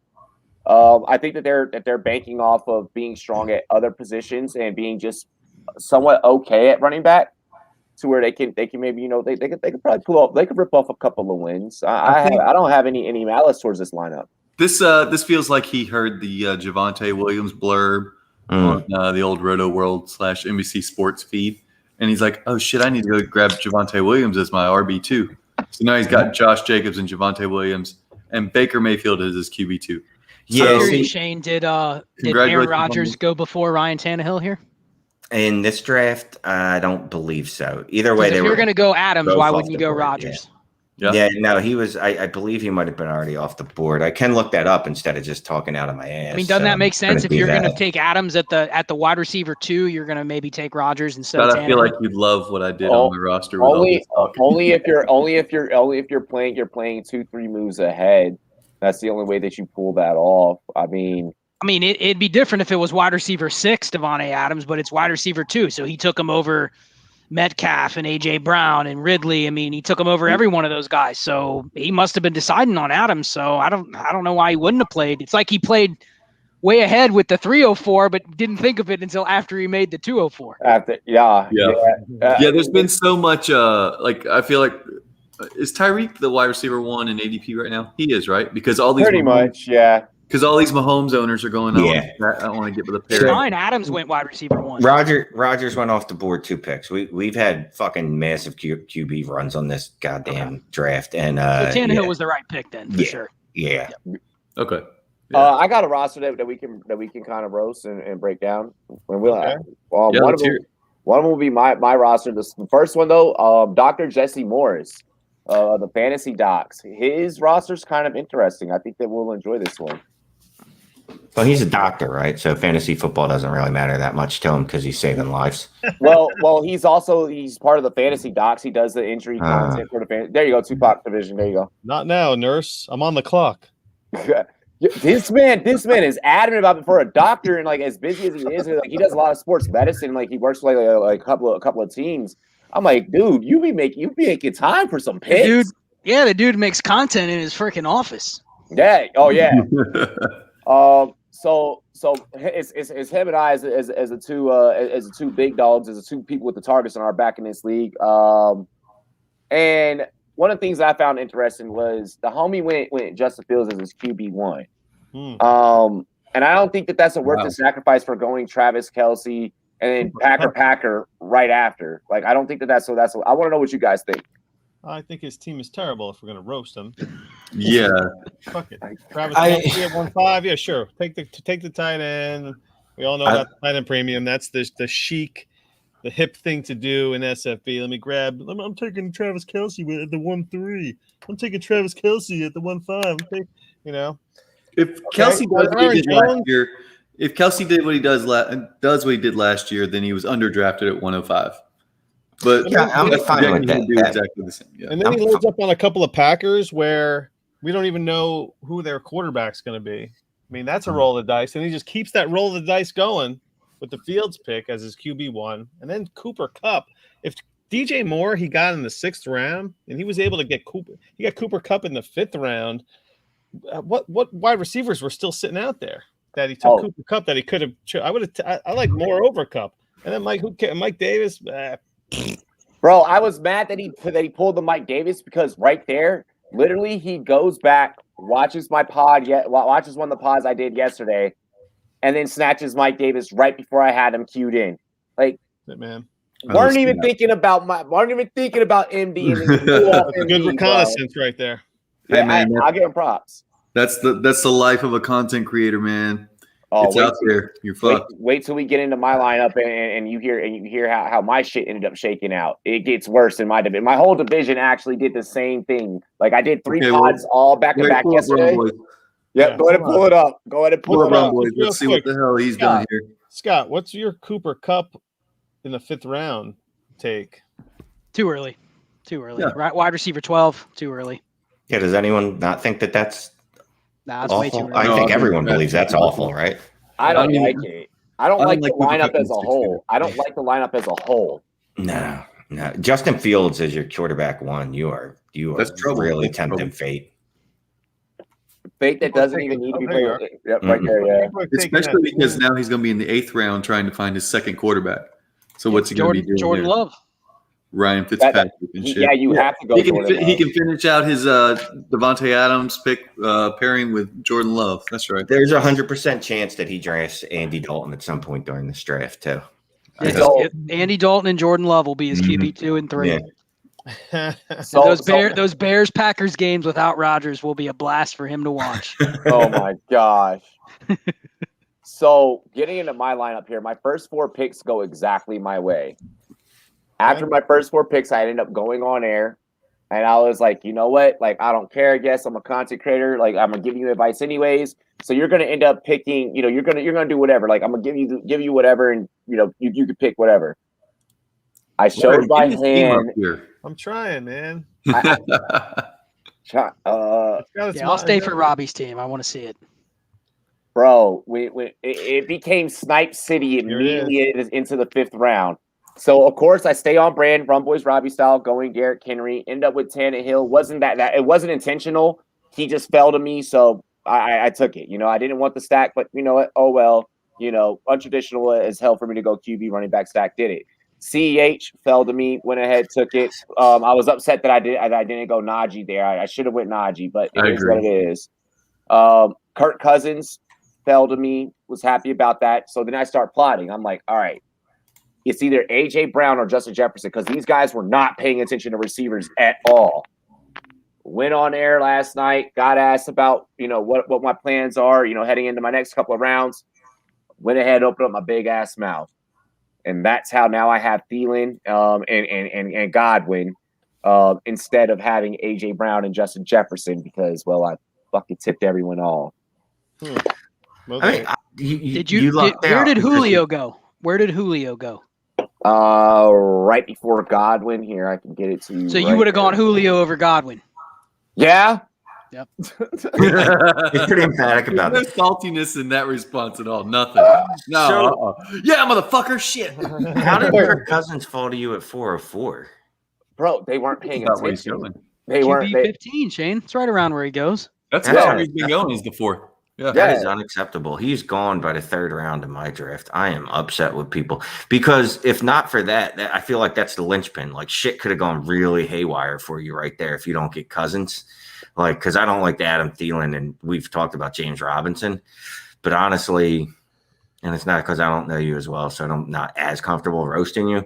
But that Kirk Cousins, I think that Kirk Cousins pick really like shit could have gone bad. It saved my ass, bro. Shit could have gone really fucking left.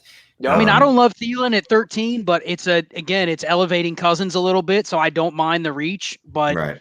If you would have played it again, Robbie, you could have gone Julio Jones 509. I bet you Thielen comes back to 604. Bro, they were not letting that shit happen. Thielen was the only receiver that I was able to stack with, and it's only because they ran out of snipes. They ran out of people to snipe. Bro, when I tell you this group chat is vicious, these boys do not care. They don't play around. Like man, it sucks. It sucks. And like there's a couple of other people they don't have as recent content up, so I can't go back and watch their tapes. Well, Scott, you'll be proud of me. It was my 11th round pick, and I went Gerald Everett. So there you go. I'm Chase thinking going the Tanya at the efficiency 8. in the second half of the draft. Chase the efficiency. Forget about the efficiency of what gives you the spike weeks. I've made 2 picks while we've been talking. I went Will Fuller and Gerald How Everett. you make 2 picks? I haven't made a pick in like He's probably on the back end. Let me tell you something. I picked at the 111, but the guy on the turn, he is on it, man. I never have to wait more than like 4 or 5 minutes between picks. Is it a fan? Let's roast. Yeah, it's a fan. It's a fan. Yeah, it seems like the fans are like right there to pick. It's the analysts that you're like, dude, come on, you've been on the clock for 7 hours. Yeah. Dude. What do you No. think of this guy's? What do you think of I'm this 2 guy? picks away. I have one dude from the UK, one dude from Germany, and 2 from Lithuania in my division. I didn't even know these people knew who Tupac was. Oh no, he was huge in Lithuania. Yeah. Really? No, yeah, I don't know. Like, What do you think of Scott Fish's team here? You think? I don't know. Justin man. Herbert, Quan Barkley, Kyle Pitts is too early. Trey Lance is too early. He realized that, so then he went with Justin Fields, which was. I love ETN there. I don't like this. In fairness to Scott, he's busy. He's very busy, right? Yeah, let's say that. Let's say he's busy because when he gets to his second and third tight ends and they're just guys, like just more dudes. I'm like, why did you go tight end there? I don't get it. It's like he's like, oh, I created the scoring. I made it tight end premium. So I should probably draft as many tight ends as possible. Regardless if they're actually going to help me in this. Eric Moody has done that every year except for this year. So like it is a trend amongst analysts that do it. Like it is a thing.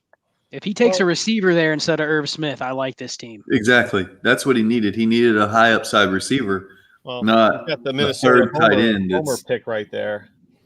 And yeah, that's what that is. He was on the turn. So when you're on the turn, you always have to take into okay, I'm not picking again for a million picks. Who's not going to come back to me that I want on his team. So I feel I don't get the Kyle Pitts at the third when you could probably go Mark Andrews at the 412 or something like that. And it doesn't make any sense to me. Irv's such a fun guy to hang out with, but I don't know if I make that move. But I'll definitely, he drinks vodka cranberry. I won't do that, but I'll probably take a drink with him. Oh yeah, you and Irv go way back. I wonder if he passed up on Ayuk. I wonder if he passed up on Ayuk there at the 8-12. Ooh. Oh man, I think that's about where that would happen. I mean, stacking with Lance. I mean, that would have been if he adds Mike Williams and Darnell Mooney to this team, I kind of like it a little bit. I mean, I'd be chasing he needs help at receiver because he's got to start 3. So wow, so you're all about the stack, huh? All about the stack. I think the stacks elevate some of the lower end, more volatile quarterbacks. If you have to get a spike week, you want to, maybe not Herbert as much, but man, if I have a guy like Cousins, man, I want to stack him. I mean, I think his upside in a given week is limited if you don't have a stack. Just my opinion. What that Minnesota offense reminds me of currently is that old school Culpepper, Carter, Moss trio, in that you have the old ass locker room guy in Thielen. You got Cousins who's like the mediocre quarterback, not as big and built as Culpepper was, but he's all right. Can manage the game. And then you got your up and coming rising star. In how they had Randy back in the day. You got Justin Jefferson. I think that Justin Jefferson is going to be a multi-time fantasy football league winner guy for you. But I also have no problems. Like if you're not able to get Jefferson and you still need to stack, Thielen was still serviceable last year. He still worked out well as a wide receiver. Yeah. Don't make the mistake that I did and have to reach for him just so that you can achieve the stack. But don't also shy away from the stack. Like Thielen scares me because I just have this gut feeling about an age cliff, and he's there because he wasn't the elite talent coming out. Yep. And elite talent wide receivers last for a while, but later round wide receivers they don't go into their mid-30s. So. No, you're absolutely correct. You're correct. I mean, I'm willing to roll the dice. Let's keep moving, buddy, because we got 3 more to do real quick. Yeah, we'll do it real fast. Go ahead. Let's do Marvin Litzow. Scott and Shane jumped out. So thanks, guys, for stopping in. That was fun. At M what? Marvin. At Marvin. Oh fuck. That's the league. Go down. There you go. Appreciate you guys for having me on. Yeah, man. Awesome. Marvin Litzow. I hope I'm pronouncing that right. Who knows? I mean, shit. I'm already fucking your name up. I'm sure your team is just as fucked as your name. Yeah. The early Pitts love. I mean, I get the whole swinging for the fences thing again, but I don't know, man. There is a playing it safe component in Scott Fish. There's swinging for the fences and playing it safe. I think where Pitts is being drafted is just a little aggressive. Scroll down. Oh, these first 5 are looking good. God. Yeah. Damn. That's his roster? Hold on. Okay. So I like it through 4. I like it through 8. I don't know if I like Jacobs in this format. And Godwin I don't like because I think he's just another, 75 for 1,000 guy and just doesn't do it for me. I'll still take them 1,000 yards. I mean, if he's going to be my wide receiver 2 to Justin Jefferson, yeah. And then still grabbing value at Tyler Boyd. Like Tyler Boyd has always been serviceable. Everyone's like, oh, well, Chase is in town. He's always been serviceable. Let's not start making a narrative for him that he's all of a sudden not going to be. He's always been a good low end wide receiver 2 to wide receiver 3. He's done exactly what you drafted him to do. Sure, yeah. The only thing with Logan Thomas that worries me is that Fitzpatrick doesn't target the tight end. Doesn't at all. Yeah. Yeah, and I'm a Washington football team fan, but I don't mind that pick because at 8-12, like you should take that gamble. You've already been missing out on tight end. Fuck it. The top half of this roster. I'd like to see what wide receiver was there available in that spot. No, I'm really fine with Logan Thomas at the 8. It's when I see him going in the 6th and 7th round that makes me want to, shove a toothbrush down my throat, and vomit everywhere. So, I the agree with Debo that. pick at 10. The Debo pick at 10 doesn't do anything for me. I don't see any upside there. So other than what? Jet Sweep Madness? yeah, right, exactly. Who else we got, Justin? Let's do FF Trader Joe. Oh, Trader Joe, yes. That is such a dope name, but a shitty place to shop. Yeah, there's Trader Joe's. There's a few. They're all over the place by me. Bro, people that walk in there just wear fucking flip flops and it's weird. Mahomes, Reek, Mixon. I hate it already. Hawkinson, Carr, CeeDee Lamb. So Mixon as your only RB, you are destined to walk in shit stains. That's all. Yeah, it's not. See, to me, I would have not gone Hawk. I would have gone another running back there. I mean, I understand the Tyreek Hill at the 212. I mean, that's a Tyreek Hill in the 3rd round. Basically, yeah. What this tells me is I heard all the chatter from everyone else on Twitter, and I probably did a couple of mocks, and I'm gonna reach for the positions that are the most like rewarded. Excuse me. Yeah. And Mahomes, and then accomplishing the stack right away with Hill. And then like I feel like Mixon, you just go there because like he fell to you at 312, and which he should fall. Right. Exactly. And then Hawkinson, I feel like okay, like that's you trying to go and reach for a tight end. You should have tried to cure that Mixon situation right there. Derek Carr is a fine pairing with Patrick Mahomes because you have that incredible ceiling and then a really nice floor with Carr. But I mean, feel like Carr's on a short leash, man. I mean, Gruden's got to get his shit together, and he's got Marcus Mariota sitting on the bench waiting. Stop it. Waiting to fucking throw down. Mariota hits the Carr- field if Carr gets hurt. That's it. Carr is afraid of Gruden. That's why Carr plays conservative. I don't think that it has anything. I think if Carr were with the coach that was like, I need you to go out there and say fuck it and chuck it up, that Carr's stats would not be as high, heavily inflated as they are. Yeah. Like Carr's stats are overly overinflated. All I know is that Joe Mixon is his only running back through 6 rounds, and he's got to wait to the 7-12 to get anything else. I don't like the only strategic part about that roster was exactly what was just mentioned with the Carr and the Mahomes pairing at QB. Yeah, I can dig it. All right, Larry, we got one more. What's going on with the app here? It's been we've been playing. Right, we're just spinning wheels. Yep, spinning wheels. We've overheated the servers at Roto Grinders. Take a look. See how my draft's unfolding right here. I just took. Oh, we got some picks. Oh, is Zach Ertz? Hey, the Peacock. That is my editor and graphic designer. Hell yeah, one of my writers. Hell yes. Where's that? Who's that? Latest QB1 at 11:03. Oh, all right, Larry. Let's see if we can maybe hit that search bar again. All right. The whole thing reset. My team. Let's do it. There we go. All right. We're all set. All right, let's do Stephen Treble. That's Benji _3. Yeah. That's our last one of the night. So Benji _3. Ah, dude. BINGY. B-I-N-G-I. He can't even spell Benji, like BENJI. He can't even man. fucking hell. How's this gonna go? _3. 3. There we go. I wasn't even gonna edit any of this, but I'll fuck around with it a little bit. I meticulously edit all of our shows, Robbie, and tonight I was looking forward to not having to do that, but I will mess with them a little bit. You already fucked up with Russell Wilson. Yeah. Enjoy those 6 games where he's great and those 10 games where he's What is wrong with the last 2 teams that we fucking graded? Like, have we not taught you anything? Damn it. Seeing this lineup makes me feel bad as a fantasy analyst. Like, am I not doing my job good enough? Like, am I not explaining takes good enough? This shit makes me want to fucking vomit. Waller at the 203. Waller at the 203. Your pick should have been reversed. You should have been Waller at the 110 and then Russ at the 203 maybe.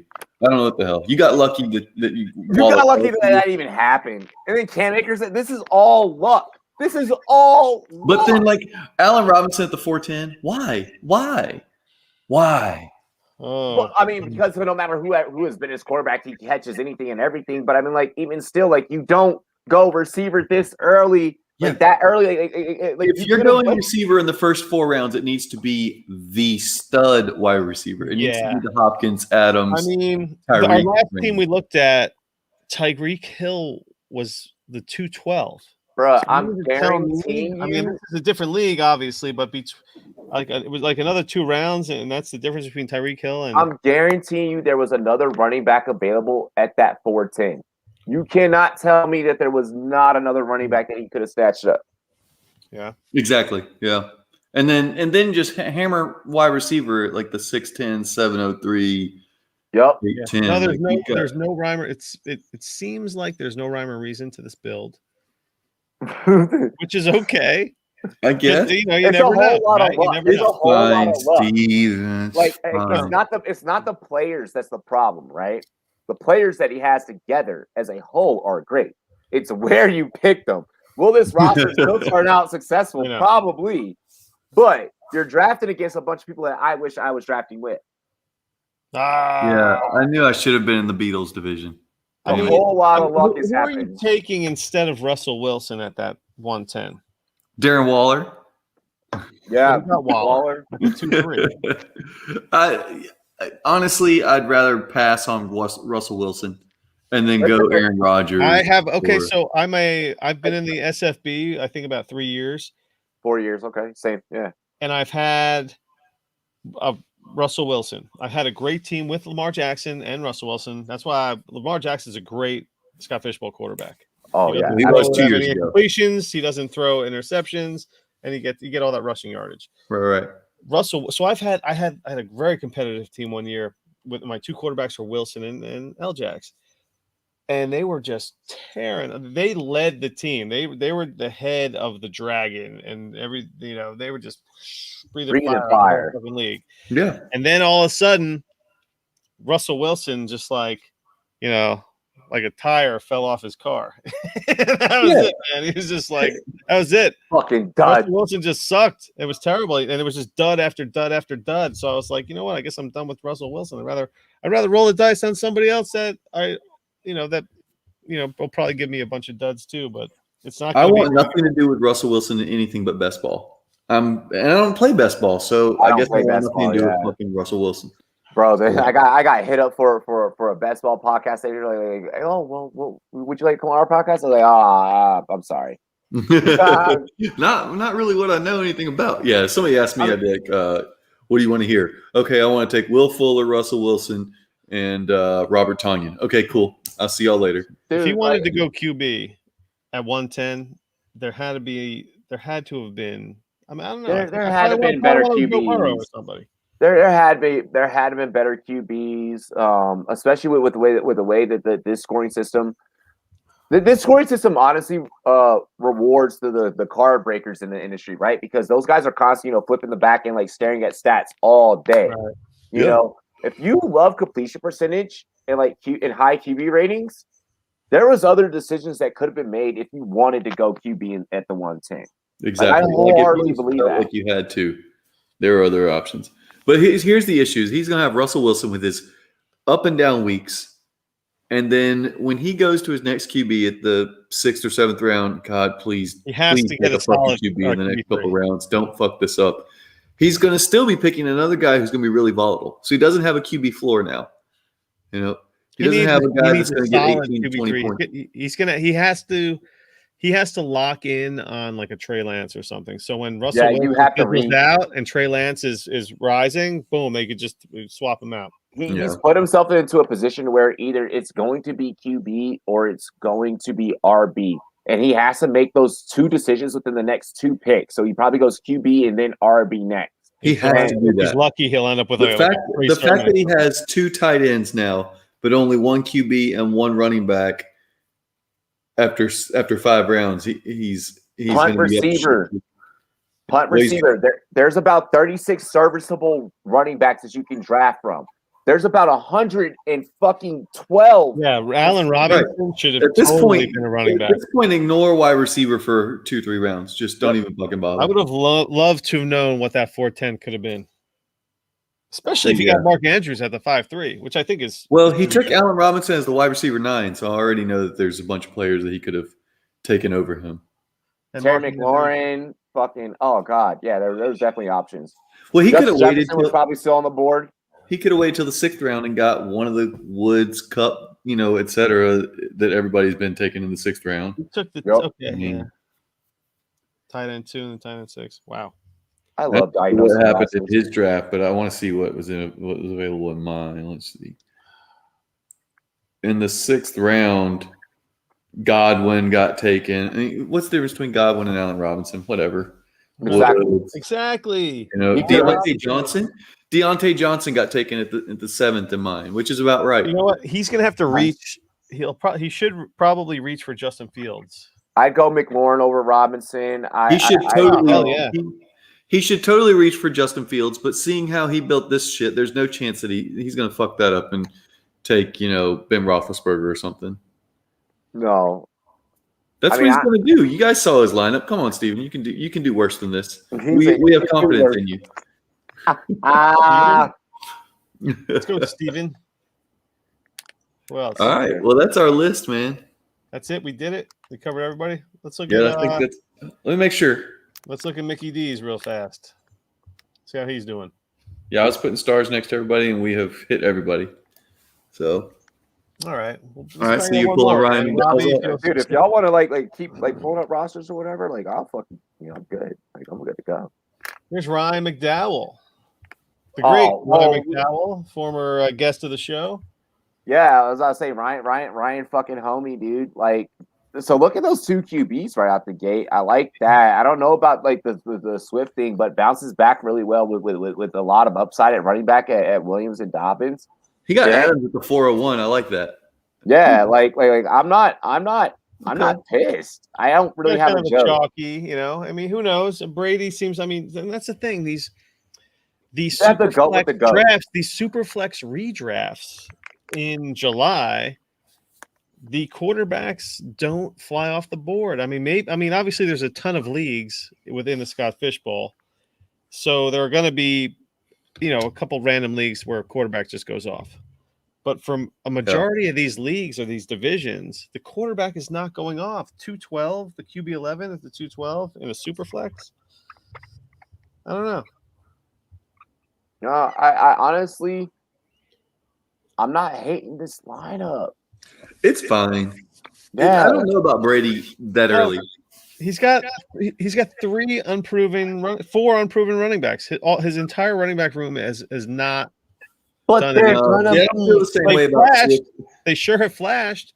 I don't feel Swift the and same Jamal way about Williams Swift and a as weird you do. coaching staff. You have Javonte Williams and Melvin Gordon and but the an term uncertain quarterback, and then you got J.K. Dobbins on, the Ravens. but the term not serviceable, I feel like can't be used for these guys. Like I feel like all these guys could potentially be serviceable. Yes. You know what?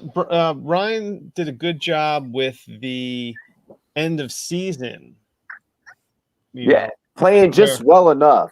Because a lot of these rookies, and again, I drafted the most rookies in SFB last season, and I almost crushed in the playoffs. I think it was it may have been Russell Wilson that fucked me, but regardless, you get these guys that are basically seeds on your team. They're just seeds, and then they're growing throughout the season, and then right when it's playoff time, boom! Like I could see Javonte Williams just cracking skulls at the end of the season. I start off plants with seeds, and then they become plants that get you high as this roster. I There you can't go. grow any weed in Jersey. They don't. It's legal, but you can't grow it. How silly is that? I don't know why I come out of that joke, but like I thought that I'm in the middle of doing it. But yeah, no, I like the roster. That's actually one of the first ones that I'm like I don't really like if you're gonna try like kind of like in a way sort of fade RB, like I feel like that's probably the safest way to do it. Hey, Larry, pull up Outhouses. Oh, yeah, the outhouse. Hey, recently, Rum Boys Robbie was a guest on the Trade Addict spot. Freaking, I just be everywhere, man. I don't know where I'm not booked. Dynasty Outhouse, and Robbie will be joining us on the show In about 5 or 6 weeks or so. in the coming weeks. Yep. Yeah, see, gotta get y'all right completely before off, man. preseason. Yeah, Yeah, good stuff. we're gonna actually have real news at that point. I think. Right. We don't need real news. I think. Whatever. Look So at Pat Mahomes, this. Jonathan Taylor, Aaron Jones. See, I'm not an Aaron Jones guy. And the uncertainty in Green Bay, I don't know, man. See, but Larry, you're drafting in this situation. You're drafting as if Aaron Rodgers is 100% starting because you don't care if he get the bottom end. You want the ceiling. You're 1,900 teams you got to beat. Who gives a shit if Aaron Rodgers doesn't play? And you chose Antonio Gibson instead. Do you feel great about your team? Fuck it, go Aaron Jones and go all in. I guess if Aaron Jones, even if it's Jordan Love, they're just gonna. I don't know. It's more folks in the box for Aaron Jones. I don't know. I don't know. Like this roster has like fucking mad upside, and like for someone He does have upside. Yeah, this is the first person I've seen that goes and gets Mahomes and kind of plays everything else really steady. I don't know. And like, Mahomes at the 103. I wonder if it was like CMC Josh Allen. I wonder what happened there. That 5'10", 603 is what the story. He went for the fixer upper fucking turn there. Well, but is it really a the issue for me is Juju in the 8th because that's the only problem I have. I don't know that this is going to happen this year. He's why is playing for his contract? Why is Gesicki in the 7th? Hey, Larry, that's a basketball thing. Basketball players play for contracts. NFL players, I don't know if there's any correlation between. They do. I don't know if there's a correlation between their contract year they explode. Oh, hell yeah, they do. Basketball thing, man. No, man, it's in every sport. It's not a basketball thing. It's like baseball and football. I mean, Juju, late value. Cooper Scooper is Cooper Scooper. He's mediocre at receiver, but that's fine. You're going to be mediocre at receiver in this format anyways. It's going to be most of I feel like some like the more upper echelon players.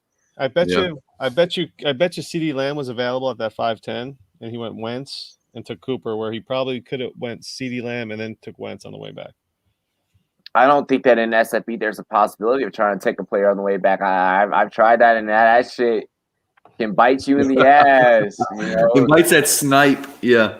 I think he wanted to lock up a quarterback. And in this format, I think that the Colts offensive line will be able to protect Wentz, so he won't be taking a bunch of sacks.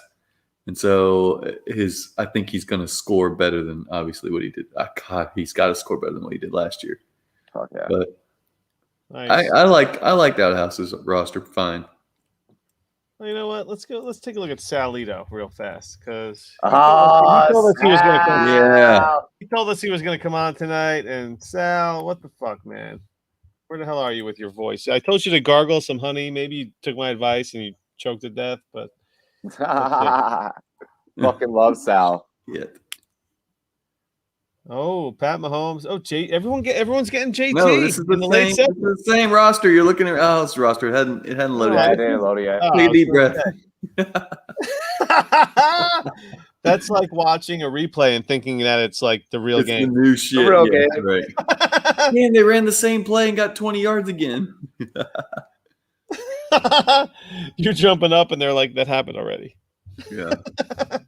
Oh, Sal. Oh, Pat Mahomes. There we go. Oh, TJ and Hawk in the third round. God. Oh, there it is. There's the fuck up right there. Why the fuck is Daniel Jones being Daniel Jones. Daniel Daniel Jones in the fifth. Come Get the hell on, out of here, man. Sal. Come on. I don't like it. I don't like And it. then what he does here at the turn in the 9th and 10th Oh, round, he's he got goes the Ingram Rojo stack. and Fournette. He went with Rojo- the Ingram stack.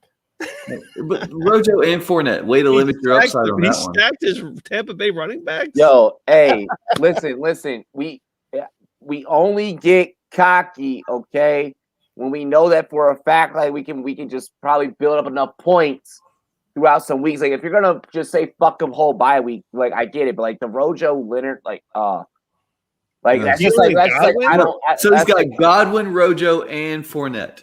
oh What god, the hell is the upside here? Come on, Sal. You kidding me, dude? I mean, this is what happens. Guess what? why This is is- Daniel Jones roster? This is why Sal is terrible at the SFB podathon because of the podathon. He's drafting while he's awake for 24 hours. Yeah, he's Well, exhausted. this is He's a like complete delusional Austin, and- yeah. This is the reason why his team is shit. He's Fucking not Daniel only that, Jones. he's starting off. He kicked. Well, actually, usually he gets a day of sleep. I think before the If you fucking draft Daniel Jones, I'm automatically like, no. Yeah, right. I'm with you there, Robbie. I'm there. Like, come on, man. Come on, man. First of all, okay, this is why I'm not giving Sal a free pass here. You're having the best analysts in the industry. You're speaking to them. How about when you're up and you're on for 24 hours? So he made at least 3 picks, I would think. Oh yeah, I probably made a couple picks on there. Yeah, I if mean, I I remember guess those correctly. picks aren't that bad, but I mean, Hawkinson at 312. I mean, I guess he wasn't coming back. Maybe he's not getting Hawkinson at the 512, which was his next pick. You know, yeah, he was on the turn, and folks on the turn, you're gonna see wonky rosters. This was a whole lot of tilting. Like honestly, that's what I feel like. A whole lot of tilting happened in this. This is a Sal, Steven I love Treble. you.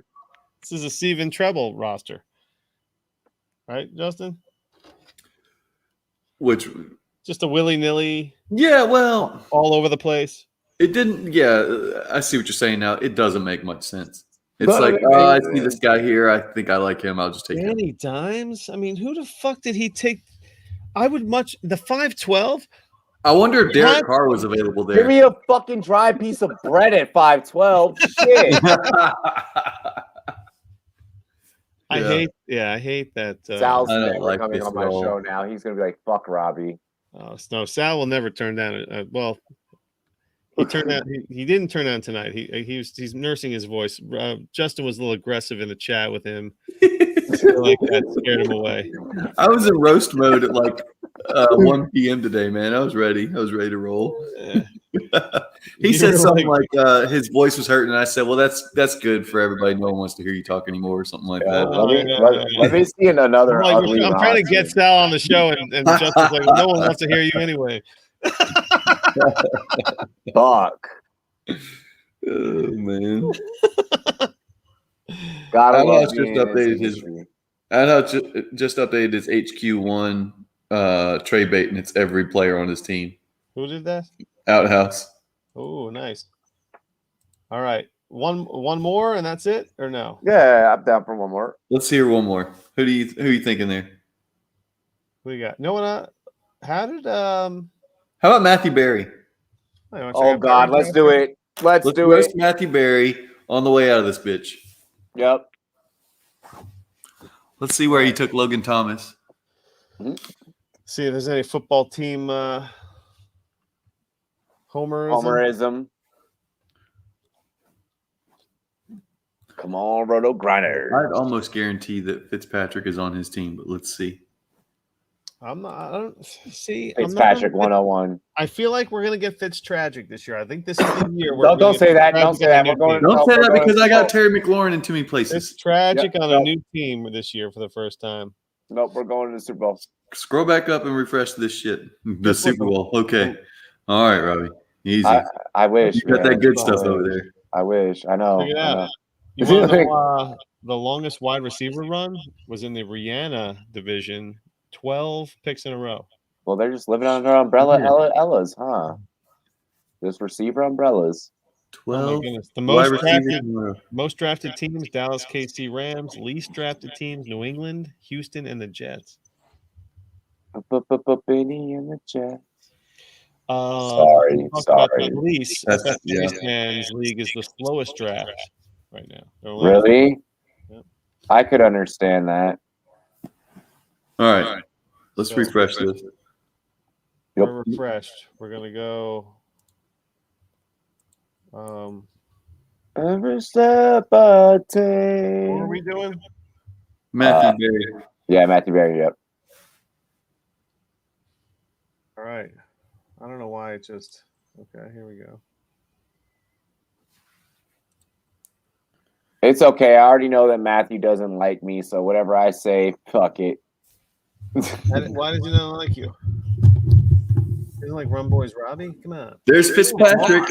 2019, I had 40 rookie interviews, and then I pretty much big lead him like when I first met him, and it didn't work out. Yeah, well, it worked out for me, but Oh my gosh. he didn't like me. Yeah. Oh, it's a terrible team.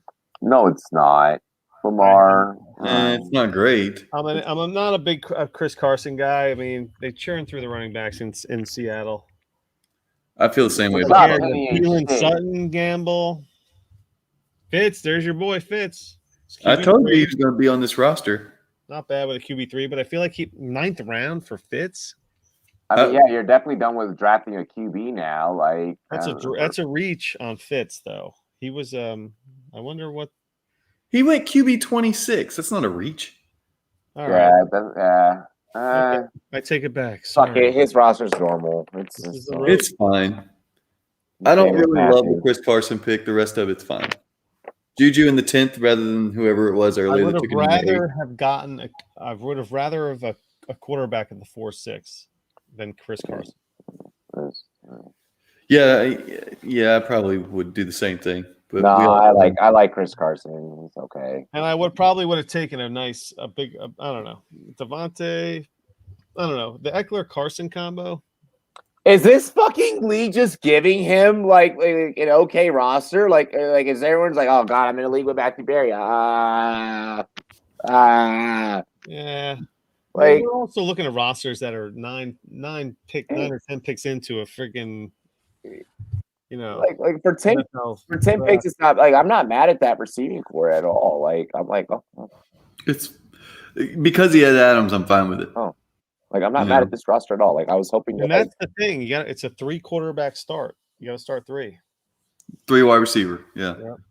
3 quarterback. Sorry. If we're threat. starting 3 quarterbacks, damn it. It's a 3 Just, quarterback. Fuck. I should have taken more stability. we're all messing up. It should be 3 Oh. maybe next year 3 Yeah. quarterbacks. You know what we didn't see? Don't give We didn't Scott see any a more single ideas. roster with David Montgomery on it today. Oh, You're right. We did not see that much. Oh. We didn't see any Like- David Montgomery. We didn't see a single David Montgomery. No Monty rosters. We looked I'm at trying to talk about We that. looked at least a dozen rosters. that's Yeah. odd. That We is looked at a odd. lot of rosters. We've seen a lot of players, but we have not seen Monty. Matthew's like probably sitting back right now. He's like, oh yeah, I couldn't roast my roster. Ha! Like, well, fuck. He's watching. Yeah, he's watching the hot sauce pop. Yeah, exactly. he's totally glued in. All right, guys. Well, let's wrap this up. Oh, let's wrap it up. Thanks. And Robbie, we're looking forward to having you on the show in a few weeks. Yeah, dude, I'm super excited. It's gonna be awesome. At Rum Boys Robbie with a Z. Where can we Z. find you, my man? Tell us all about Rum Boys After. I mean, I don't even know. What do you just talk about? You have so many things happening right now. Rum Yeah. Boys After Dark is what I'm most familiar with.